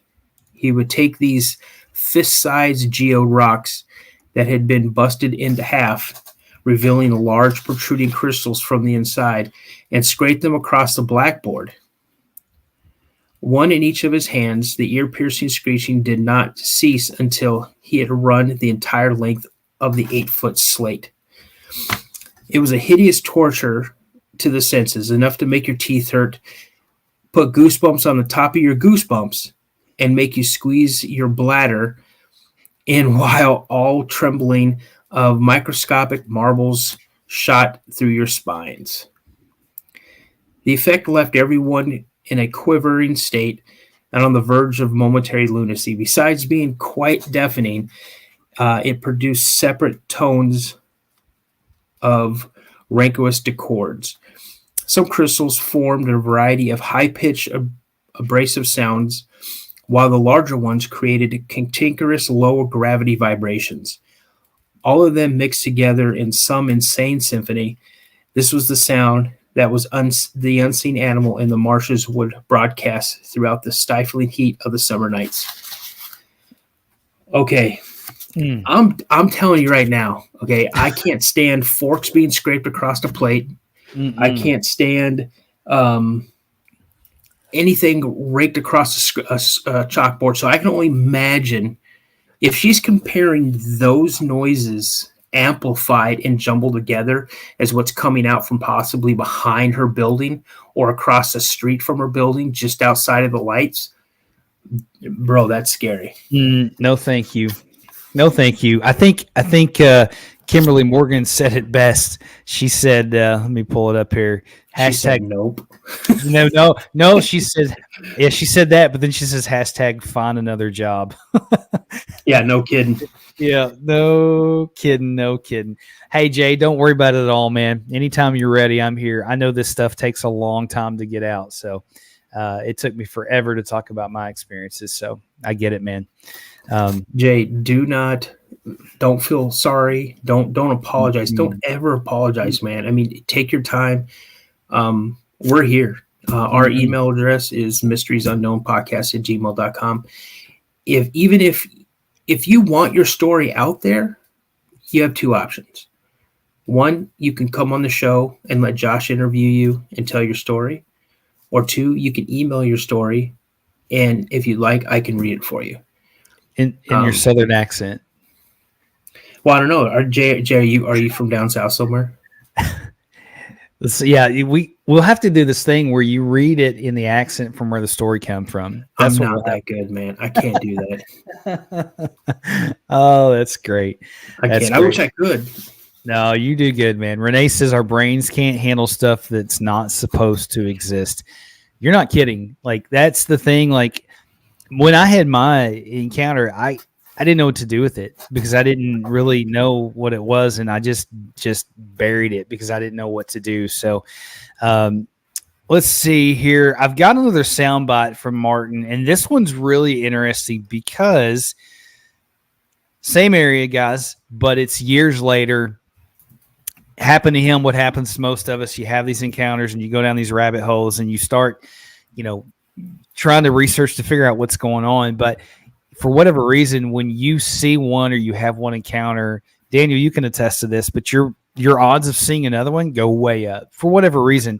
But so this one happened in the same area, and I'm going to play this real quick, guys. It's not as long, but it's really scary, and it was in the LBL as well. So here we go. An outer truck window. We saw a creature that, in my belief, came out of a portal because we saw a mist. We saw what can only be described like a gray color mist on the side of the road at first. Nothing was in that mist, and then all of a sudden a creature appears standing beside of the road. When he saw it, it was laid down. I saw it as it began to stand up, and the creature was approximately 8 foot tall in height. This thing was massive. It was nothing like I had seen in 1993. It was even bigger than the Bigfoot that I had saw. This was massive. And the only description that I can give to you is that it appeared to be something off of television. There was no way that this could be real right in front of my eyes. It was like I was seeing Arnold Schwarzenegger's movie, The Predator. This thing was translucent. It was gray in color. The back of its head and around its shoulders had Daryl explains it as a lion's mane running down. I couldn't tell what it was. It was hairy coming off the back part of its neck, and it stood up, and it had a rounded snout, and it had the head. I say it was bigger than a beach ball. It wasn't a helmet, but it wasn't a normal type head of what you depict upon what they call Dogman. This thing was just massive. The one thing the two of us could agree upon after speaking about it was that it had a rounded snout and it protruded from the face.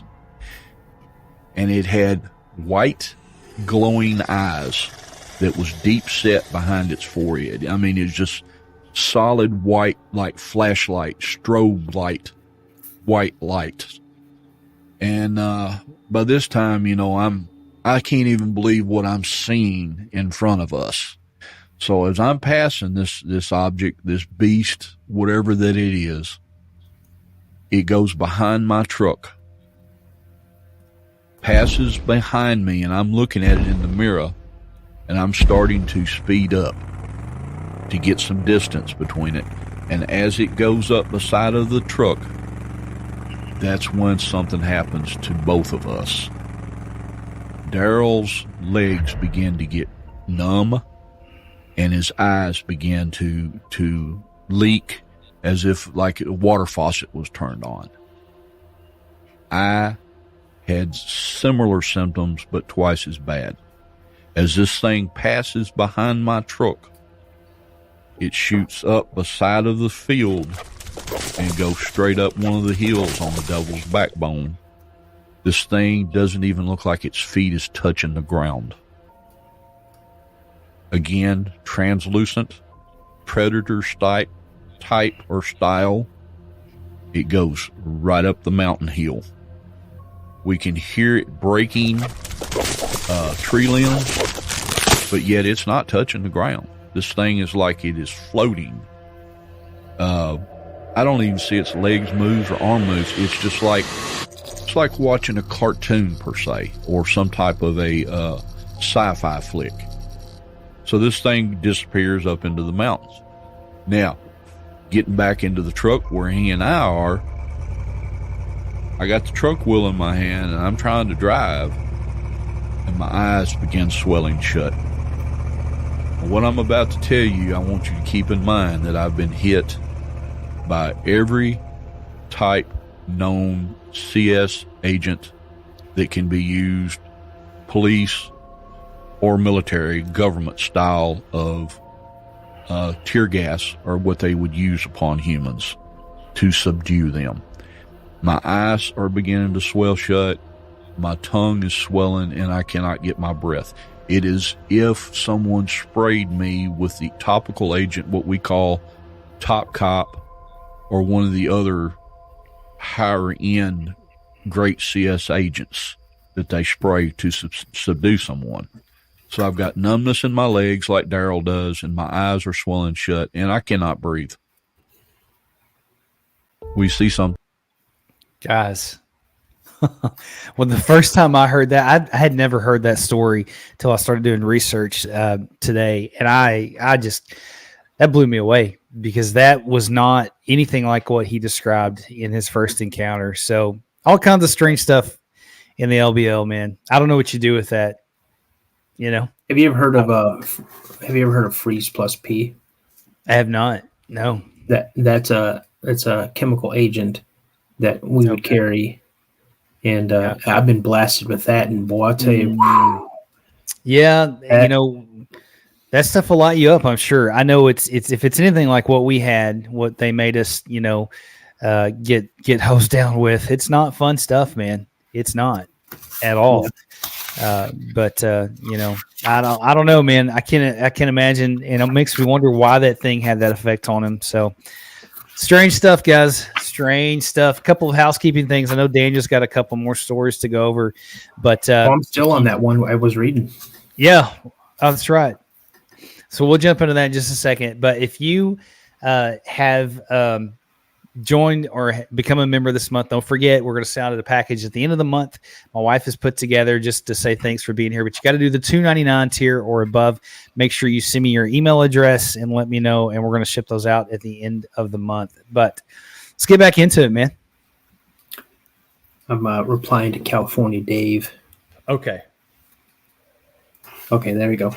Okay, so its secret invisible visits happened with great frequency at first, and then the events would die down and then disappear altogether, not revealing its intolerable cries for months at a time. The next spring I started up again, but further away this time, in another section of the fields that lay beyond the marshlands and closer to a government tree farm.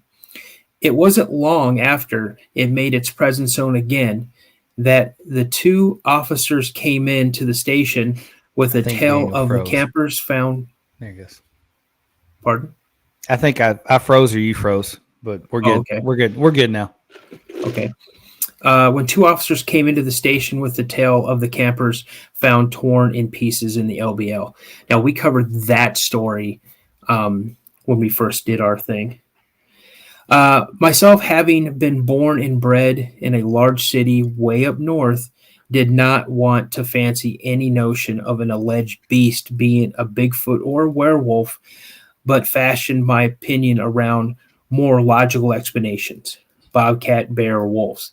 Blaming an unknown hairy creature in the forest for being the culprit was not a fathomable answer to someone who grew up in the concrete and steel jungles around real monsters called murderers and rapists. Even though several years prior, while visiting one summer in Kentucky, not far from the Kentucky Dam at my aunt's house, there was an encounter with a very unexplainable life form that knocked my logical thinking into the ground. This particular event left me more confused than afraid, and I had to change my way of perceiving certain hairy beast legends in the new light. But that's another story, soon to be written. Just hold your horses, with a smile. Nonetheless, the idea of the bobcat beast or stereotypical movie monster doing that amount of damage to a human being sparked my uneasiness over hearing a possible relative lurking in the shadows around me where I worked. Besides, I knew that the typical murderer or rapist usually didn't give out a war cry quite as unnerving as this one did. So I knew it had to be an animal category of the food chain. Speaking of the food chain, isn't it ironic that even though we're human, we as humans think of ourselves as top of the food chain, we still fear that which is below us. Not much to brag about in there at all. Now think about that. Yeah, we like to think that we're top of the food chain, but if we go out in an area like this, if there is something in the area, you immediately became part of the menu. That's the way I look at it. I think so. So summer passed with the occasional screeching howls in the background of the quagmires. Okay. They would still send me, and see, I don't understand why people use all of these like $10 bits. I don't know, man. I graduated from Shelby County School District and Shelby County, Tennessee, and $10 words were not in my vocabulary. No, they don't fly down here either, man. So, quagmires. I mean, I've heard of that before. I don't even know what that means. Is that like a screw up or something? I don't know. I don't know, man. Let's see here. They would still send me into an instance of cowardice and anxiety, but knowing the being was so far away gave me a hollow sense of security. It wasn't until the late autumn, when the thick fog began rolling in off the boggy mires, that a foreboding panic would evade me to the very marrow of my bones and create within me a lasting impression of authentic terror. This person is a brilliant writer. Yeah, they're good. Yeah, you're welcome. No, I'm just kidding. The guy reading the story's not half bad either. Well, thank you very much. Yeah. Let's see here. So I had somehow made my way through the dense mist, mostly by memory alone, to the restrooms that were on the back side of the lot to replenish the supplies and do some regular cleaning. Because the weather made it impossible for travelers to drive and see at the same time, more than a few feet in front of them, I saw it as a great opportunity to get some work done, knowing I would have very few customers, if any. It was well into the early morning, around 3 a.m., and I was inside the women's restroom slinging the mop when I heard a new sound, very different from the ones of the bobcats. This one was like someone was riding a bike outside that had playing cards attached to the spoke wheels, or the wheel spokes, with clothespins, along with balloons rubbing the same turning tires, riding slowly, methodically, creating a sort of rough clicking growl. Maybe it's a car with a really bad muffler, I thought to myself, wondering how it had found its way through the lot, or even found the driveway for that matter. Just as I was putting the mop into the bucket to squeeze it through the wringer, that old familiar scream was heard once again. Right outside the small building I was presently in at the time. The bucket turned over from the jerk I gave the mop after being startled overhearing the animal at such a close range. The bleach from the spilled water climbed through the air and stung my eyes, but I couldn't blink. Couldn't move any part of my body at the time. I just stood there staring at the door, waiting and listening. The beating of my heart seemed so loud I thought that the animal outside might hear it. I really wasn't aware of how much time had passed as I kept the paralyzing stance, trembling as if freezing from a wintry breeze. After a while of listening to its grumbling, low, stifling growls outside the door, I heard a police siren in the background, coming from the road. I could tell the vehicle was going at a slow pace, and I could just imagine it trying to creep through the cloudy atmosphere towards an accident, no doubt. The animal's commotion ceased from the other side of the door, and all went quiet except for the wailing of the sirens that seemed to be coming directly from across the station out on the road. For a few more moments later, I heard another scream from the same animal, but this time it was further away, like it had retreated back into the wet bogs. This was my cue to get the heck out of there. Well, I'm not going to say what they said, but get the heck out of Dodge. And back inside the safety of the front office building. Hastily, I mopped up the mess of the floor, grabbed all the cleaning stuff, and made my way back through the thick clouds using my internal compass to the main building, locking the door behind me. The police car was still going down the road, but its siren seemed further away by now. I'm telling you right now, if something like that was outside of a door that I was in a room, I would not clean up the mess. I would not gather the cleaning supplies. I would just beat feet as fast as I could back to the office. Gone. About 30 minutes later, after calming down a bit from the encounter, and while taking some inventory, I saw a shadow from the corner of my eye run past one of the windows. It shook me up a bit, and I returned to concentrating on any more movement from outside. Again, the shadow ran past, but this time in a window. The building it was I was in was surrounded by three sides of glass windows, and was actually quite small compared to the other gas stations.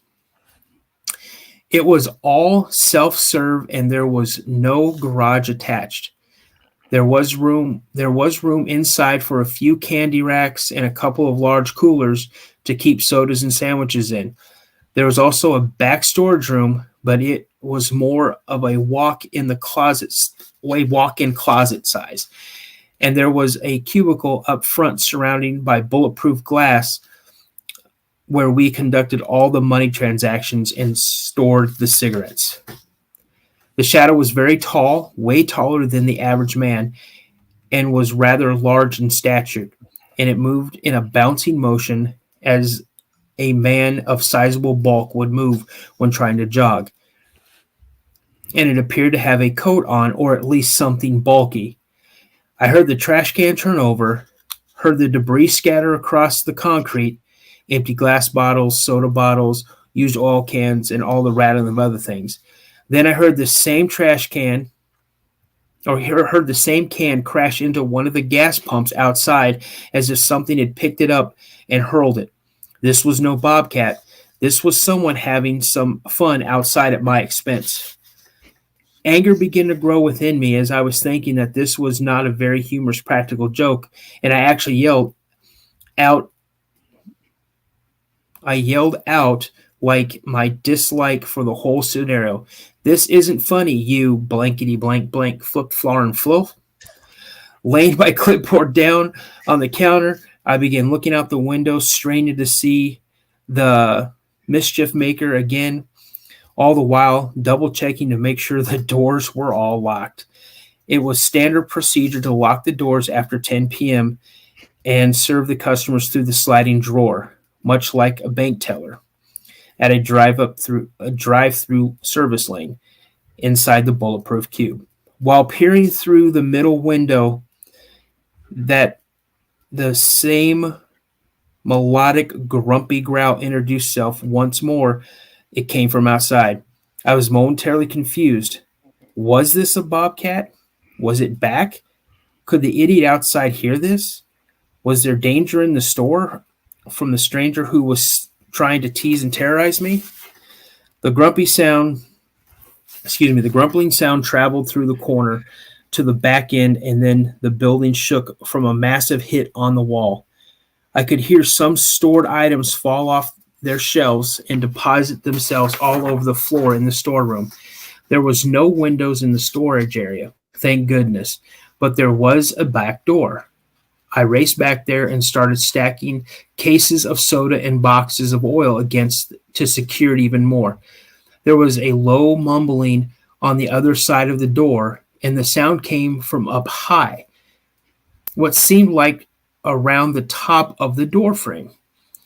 A low and deep tone breathing could be heard also as I just stood dumbfounded, staring at the grayish-brown steel door.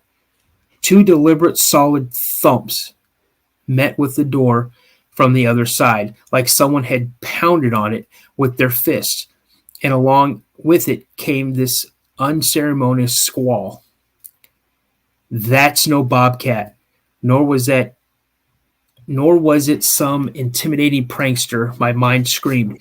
In those few seconds, a parade of memories sped through my brain, each of them crashing into one another as they raced to finish the line to see who could win, sanity or insanity. The image of an upright wolf-like creature that had been seen years before at my aunt's house, howling at the top of its hill, was fighting for position with an overly large bobcat. And then the visitation of a Bigfoot was lumbering alongside of them. All of the words from those two officers' story from a few months before echoed inside my head as these pictures within me created a macabre movie. Dizziness overtook me, and I fell backwards onto some other cases of stacked soda. I remained there for a long time, not knowing what to do or what to expect next. not really wanting to know, actually and deliberately not wanting to go back into the other part of the building where I or it could possibly get a better look at each other through one of the many windows. That terrifying thought was brewing when, through the open door facing one of the candy racks, I could see the shadow moving along to the right side of the building, slowly through the fog. It was like not having your glasses on and trying to make out something looking like make out what something looked like through an entire blur or unfocused silhouette. Then briefly, ever so quickly, a considerably large hand materialized and reached out. This is getting crazy. Reached out from a secret form of the mist and touched the window. My first thought was a gorilla, as I just had a glimpse of it. I saw the darkened nails, the blackish brown leathery skin, along with long dark hair hanging from behind the knuckles, spreading up to the wrist, and then part of its arm. It seemed to be floating in the whiteness of the fog.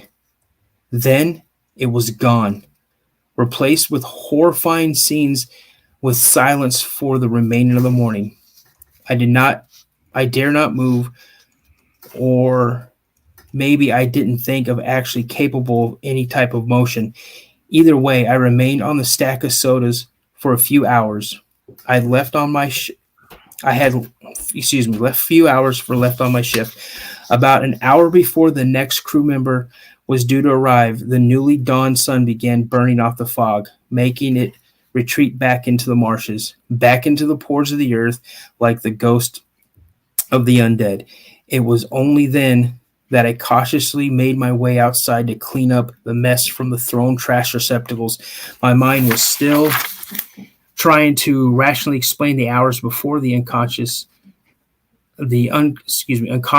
I had already decided that the events would remain hidden within my memory, never to be discussed, only to stay buried underneath the clouds of my own mystical fog. That's pretty much it. Wow. I mean, I had trouble reading that, but I mean, you guys, as I'm reading it, I'm reading ahead, and it's tripping me up because I can't believe. Think about this. This is not a small building. The way they described it sounded just like it's a building made of cinder blocks, windows on three sides, with a back door in a storage room. You have to go outside around the back to the bathrooms. And now this whole area is covered in fog, so much so that no one's going to travel along this road unless they absolutely have to. Nope. No, thank you. No, thank you. No, thank you. That's wild, man. It's a strange world, man. There's so many strange things in God's universe that I just don't understand, or what do you do with that? Like, what are you supposed to do with that? You know? I don't know. I mean, that's so wild. And, the more we talk about this stuff, it just seems like the deeper the rabbit hole gets and the less information we know. So, man, thanks for researching that, for finding that story and for reading it, man. Well, I'm sorry I chopped it all up, but you're good, dude. Listen, you did good. There's a bunch of $10 words in there. Yeah, we don't do those down here in Arkansas. We don't do that. But think about this for a second. And Bogos, you didn't put the Southern talk. You didn't put the Southern talk into it. Listen, you missed it. You missed it, Bo. He did earlier. I was talking like I was from the sticks earlier. He was. So you missed it. You missed it, my brother. Oh, that's great. Think about this. You're driving down that road, okay? And I'm going to put like a personal thing on it, okay? You and your wife, you're driving down that road. It's like 1:30 in the morning, and you look and you're like, I need gas. This is like we're not going to make it out of here unless I stop at this gas station, and it'll give us plenty of gas to get to where we need to go, okay? And you pull up, and it's so foggy. Okay, you can barely see the lights on inside this building. You pull up to the self-serve gas station or gas pump. You get out. You tell your wife, honey, stay here. I'm just going to go out and pump the gas. Okay? You go and you pump the gas. You go up to the window to pay, and all of a sudden you hear this guttural just scream come from somewhere that you can't see because the fog is so. And you turn around, you look, and you can barely make out your car, even though your car is maybe 8 feet away from you, 10 feet away from you. And next thing you know, you see and hear this dumpster, this garbage can, come sailing through the comes sailing through the air and crashes into one of the gas pumps that's right next to your car. What are you going to do? Pump your gas really fast and then leave. I don't know. That's wild, man. That is so my buddy wild. Tony Bell's in my buddy Tony Bell. He's in it. Awesome. What's up, Tony? What's up? Yeah, hey, I gotta give a shout out to Christopher, man. It's a few comments back, but man, did you read his comment? What about doing it in a posh London accent? No, he said it really doesn't matter, or it doesn't. Wait, hang on. Let me go back to his comment. He says, I literally drop whatever I'm doing to watch us, basically, to watch your channels. You guys got a good thing going on. Christopher, we really appreciate that, man. We do appreciate that, man. Yeah, man. We love doing this stuff, and it's just a lot of fun, and hopefully you guys are having as much fun as we are, because it's been great. And guys, I'm going to say it because Mr. Duffy said that I wasn't out of coffee yet, but I got like one sip to go. One sip, guys. We've been on for 2 hours and 7 minutes.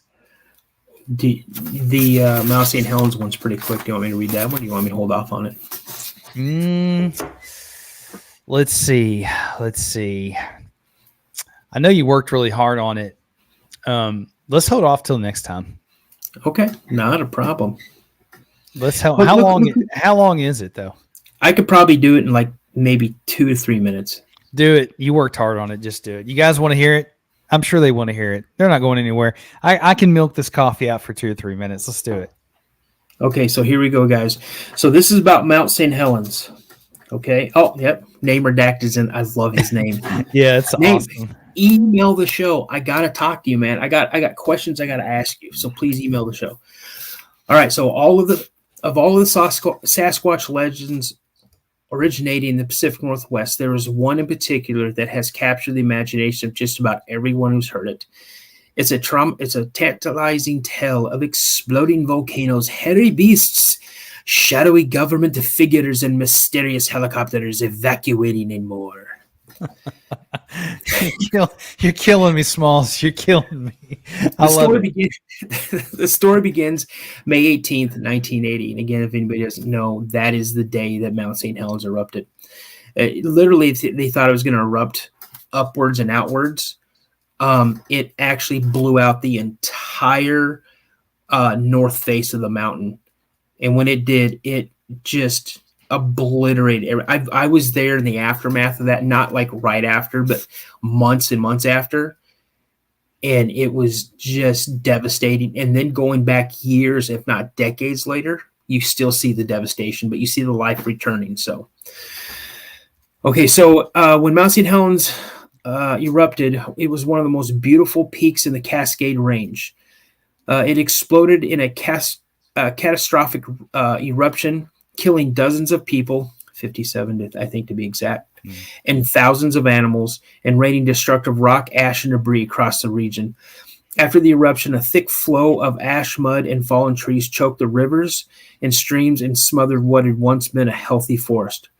The U.S. Army Corps of Engineers and the National Guard were called upon to help in the rescue and recovery operations. While the hardworking men and women from these organizations worked to recover the bodies of deer, elk, bear, and other animals, it was also said that they came across the bodies of 2 Sasquatch. The bodies were set aside, covered with tarps, and guarded by armed men, and witnesses were warned to keep quiet. However, not all the Sasquatches found on Mount St. Helens were dead. One purported witness stated that he and other men were told to follow a very large, hairy-like creature with a sad demeanor and a burned arm into the forest. They had stopped at several isolated rocky areas with caves, and each time they stopped, the creature would make this strange sound. Sometimes there would be no answer, while other times there would be. One such time, a second creature, would respond with the same sound. Using this method, the rescuers were able to locate some badly burned Sasquatch who were then brought into camp for medical attention. Now, what I was able to find on part of this story is that they had stopped at 5 locations. This creature called out the same way all 5 times, and there was only 2 responses. The first response, the creature was extremely hurt. It was not going to live. The creature said something to the other creature that responded, and the person that was escorting this creature around, these guys just didn't follow this creature. There was a government official that was walking along with this creature. This gentleman went up and reached up and touched this creature on the shoulder, and they turned and they talked to each other in some type of language. And the guys witnessing this said they could tell that there was a very somber air about what was going on. And as they walked off, when the creature was pretty far away, some of the guys heard a gunshot behind him, knowing that one of the people who had stayed back had put that creature out of its misery. And the creature that was calling for him knew what was going to happen. So the second time is when the creature responded. That's when it was able to walk on its own power, and then they took it back for some help. According to the tale, at the end of the rescue mission, there was a debriefing which was witnessed. They were told that Bigfoot creatures lived in the forest, and they just wanted to be left alone. They were asked to keep quiet in order to protect the few creatures that were left. Another participant of the post-eruption evacuation mission, rescue mission, stated that Air Force unit was sent to the Mount St. Helens to help with the devastation. They were issued M16s and green helmets marked guards. They were told to protect some military medical tents to prevent any unauthorized people from entering the tents. The witness said they saw doctors guiding unusually tall people or creatures wrapped in overcoats with their heads covered into the medical tents. The injured beings were also covered with clothing and bandages so that their faces and hands could not be seen. It was a mystery to the men what they were guarding, but they were told that they were guarding victims of the eruption and not to ask any questions. In most versions of the story, the rescuers completed their mission and moved on without ever knowing or finding out what had happened to the beings involved. Some accounts indicate that the beings were relocated to parts of the Cascades, while others say they were given a home on military base, Joint Base Lewis McChord, which encompasses over 86,000 acres of mostly forest terrain in the South Puget Sound region. What exactly happened in Mount St. Helens following the eruption? Were burnt Sasquatches really discovered and cared for by members of the military? Were they disguised as humans, wrapped in large coats, and brought into makeshift hospitals for care? Many versions of the stories exist online in various publications, videos, documentary films, etc. But hard evidence proving these events actually took place has proven difficult to find. We may never have a full detail to this event, but the story lives on as one of the most captivating Bigfoot tales of all time. Now, I've heard that story many, many, many times. Right. Again, it could be told like a game of telephone when you're in school. One part of the story that I did read when I found this one, I was like, well, wait a minute, what about the truck? And that part of that story is when the guys were supposed to be following around the creature had been brought into like a base camp, and that government official, they walked up to a truck. The creature got into the truck, in the back of the truck. They drove to an area where they believed that these Sasquatches were holding up. And then that's when the sequence of events has happened where he was calling out to them. And they believed it was not necessarily a family unit, but it was an area that was heavily populated at one time with, the Sasquatch. So, Pretty and that's wild, it, man. Pretty wild, dude. That is really, really strange. And I don't know if they had a bunch of cave systems underneath there, and maybe that's why they got hurt like that, or what. But man, I don't know. What do you do with that? And of course, we don't know anything. The government was involved, so they do a really good job of covering that stuff up, man. But I don't know how much that story is true, but if any of it's true, it's pretty wild, man. That's pretty wild. Thanks for researching that, man. Yeah, man, I really enjoyed it. It kind of, I don't know. When I was researching, I kind of got sad when I was reading it. I was like, oh man, that's rough. Because, here we go. We have, here's the Sasquatch. The government knows they exist, and now he's leading them to find any other surviving ones if they can offer medical attention, or if unfortunately they have to put any out of the misery. So just imagine, kind of put yourself in the shoes of an 8-foot creature. You're calling out for your friends to, hey, they're here to help you, and you find one that's just beyond help, and you have to listen to a gunshot go off behind you as you walk away. That's kind of harsh. That's pretty harsh, man. I don't know, man. That's just so many emotions go into that, so many different things you can feel with that story. It's weird. It's unfortunate that that happened, but man, I'm grateful that not more people didn't pass away from that, because it was 50 something, man. That's still a lot, but man, it could have been a lot worse, but like I said, man, I still remember when it erupted. I remember the aftermath of the eruption. And honestly, I don't know if a lot of people know this, but that eruption was so big and so violent that it spewed, I want to say, ash over 3 miles up into the air. And then a thin coat of ash actually completely covered the earth. Yep. So that's just wild, dude. It's wild. That puts into perspective how big that was, man. And, you hear about people saying, well, they saw them, with helicopters, pulling them out of there. And I don't know, man. It's weird. Chio Real says, another home run hit, guys. Thank you. Enjoyed that.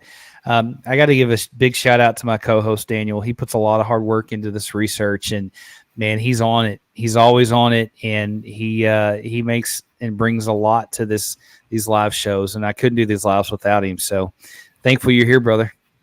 Well, man, thank you, and I appreciate you allowing me to be part of this. Who would have thought almost a year ago, right? I sent out an email and said, hey, I got a story I'd like to, if you want to have me on, I'll tell you it. Dude, I'm glad you did. And a matter of fact, I went back and watched some of the first interviews that we did together last night, man. And who would have thought, man? Guys, you need to go check out his interviews. I think the first one he's on is Washington State Bigfoot encounter. Really early on in my channel. It's a really good interview. If you've not heard his encounters, they're worth listening to. So I think that maybe in the next live, Daniel, we should do some, and we talk about your encounters some more, man. Kind of go through all of them.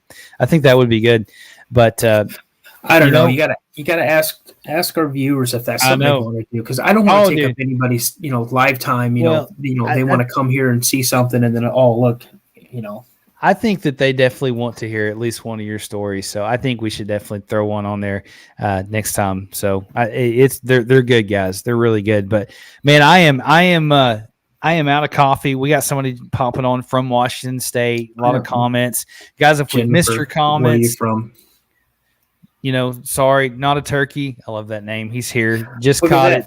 Flat Rockland, Tacoma here. Hey, whereabouts in Tacoma, Flat? I grew up on the north end of Tacoma, like literally 3 or 4 blocks away from UPS, University of Puget Sound. I went to Jefferson Elementary, Mason Junior High, and Wilson High School. Very cool. Very cool. Well, listen, guys, my computer is almost dead. I didn't bring the charger in here. I'm at 25%. Rookie. And this is the longest live we've done so far. So thanks for hanging out with us. 125 people are still here watching. this has been awesome. Hopefully you guys have enjoyed that. Email us, let us know what you hear about. If there's something you want us to do a live on in the next one, send us an email. Let us know. We'll do some research and talk about an encounter. If you've got an encounter, you don't want to come on the show, you want me or Daniel to read it, email us at mysteriesunknownpodcast@gmail.com. And yeah, that's it. I ain't got anything else. How about you? Nope. Name redacted. Please email the show. I got to talk to you, man. Like, for real. You just can't put a profile picture up like that and not have anybody ask you questions. That's hilarious. Yeah. Send us an email. Also, too, don't forget, guys, if you've joined as a member for this whole month, $2.99 or above, my wife has put together a welcome package for you guys. We're going to be shipping out at the end of the month. So make sure you send me your information.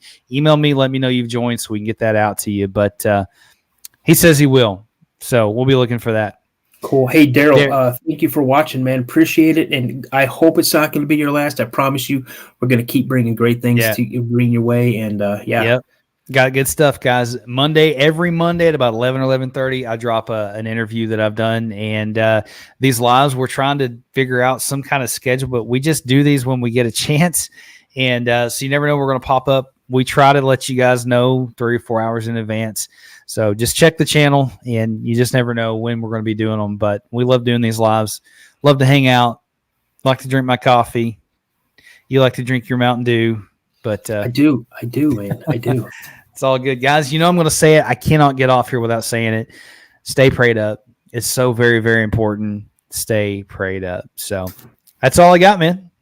You out? I'm out, guys. All right, guys. Thanks for being here. Thanks for hanging out with us. And we will see you guys in the next episode. Later. Rock and roll, guys.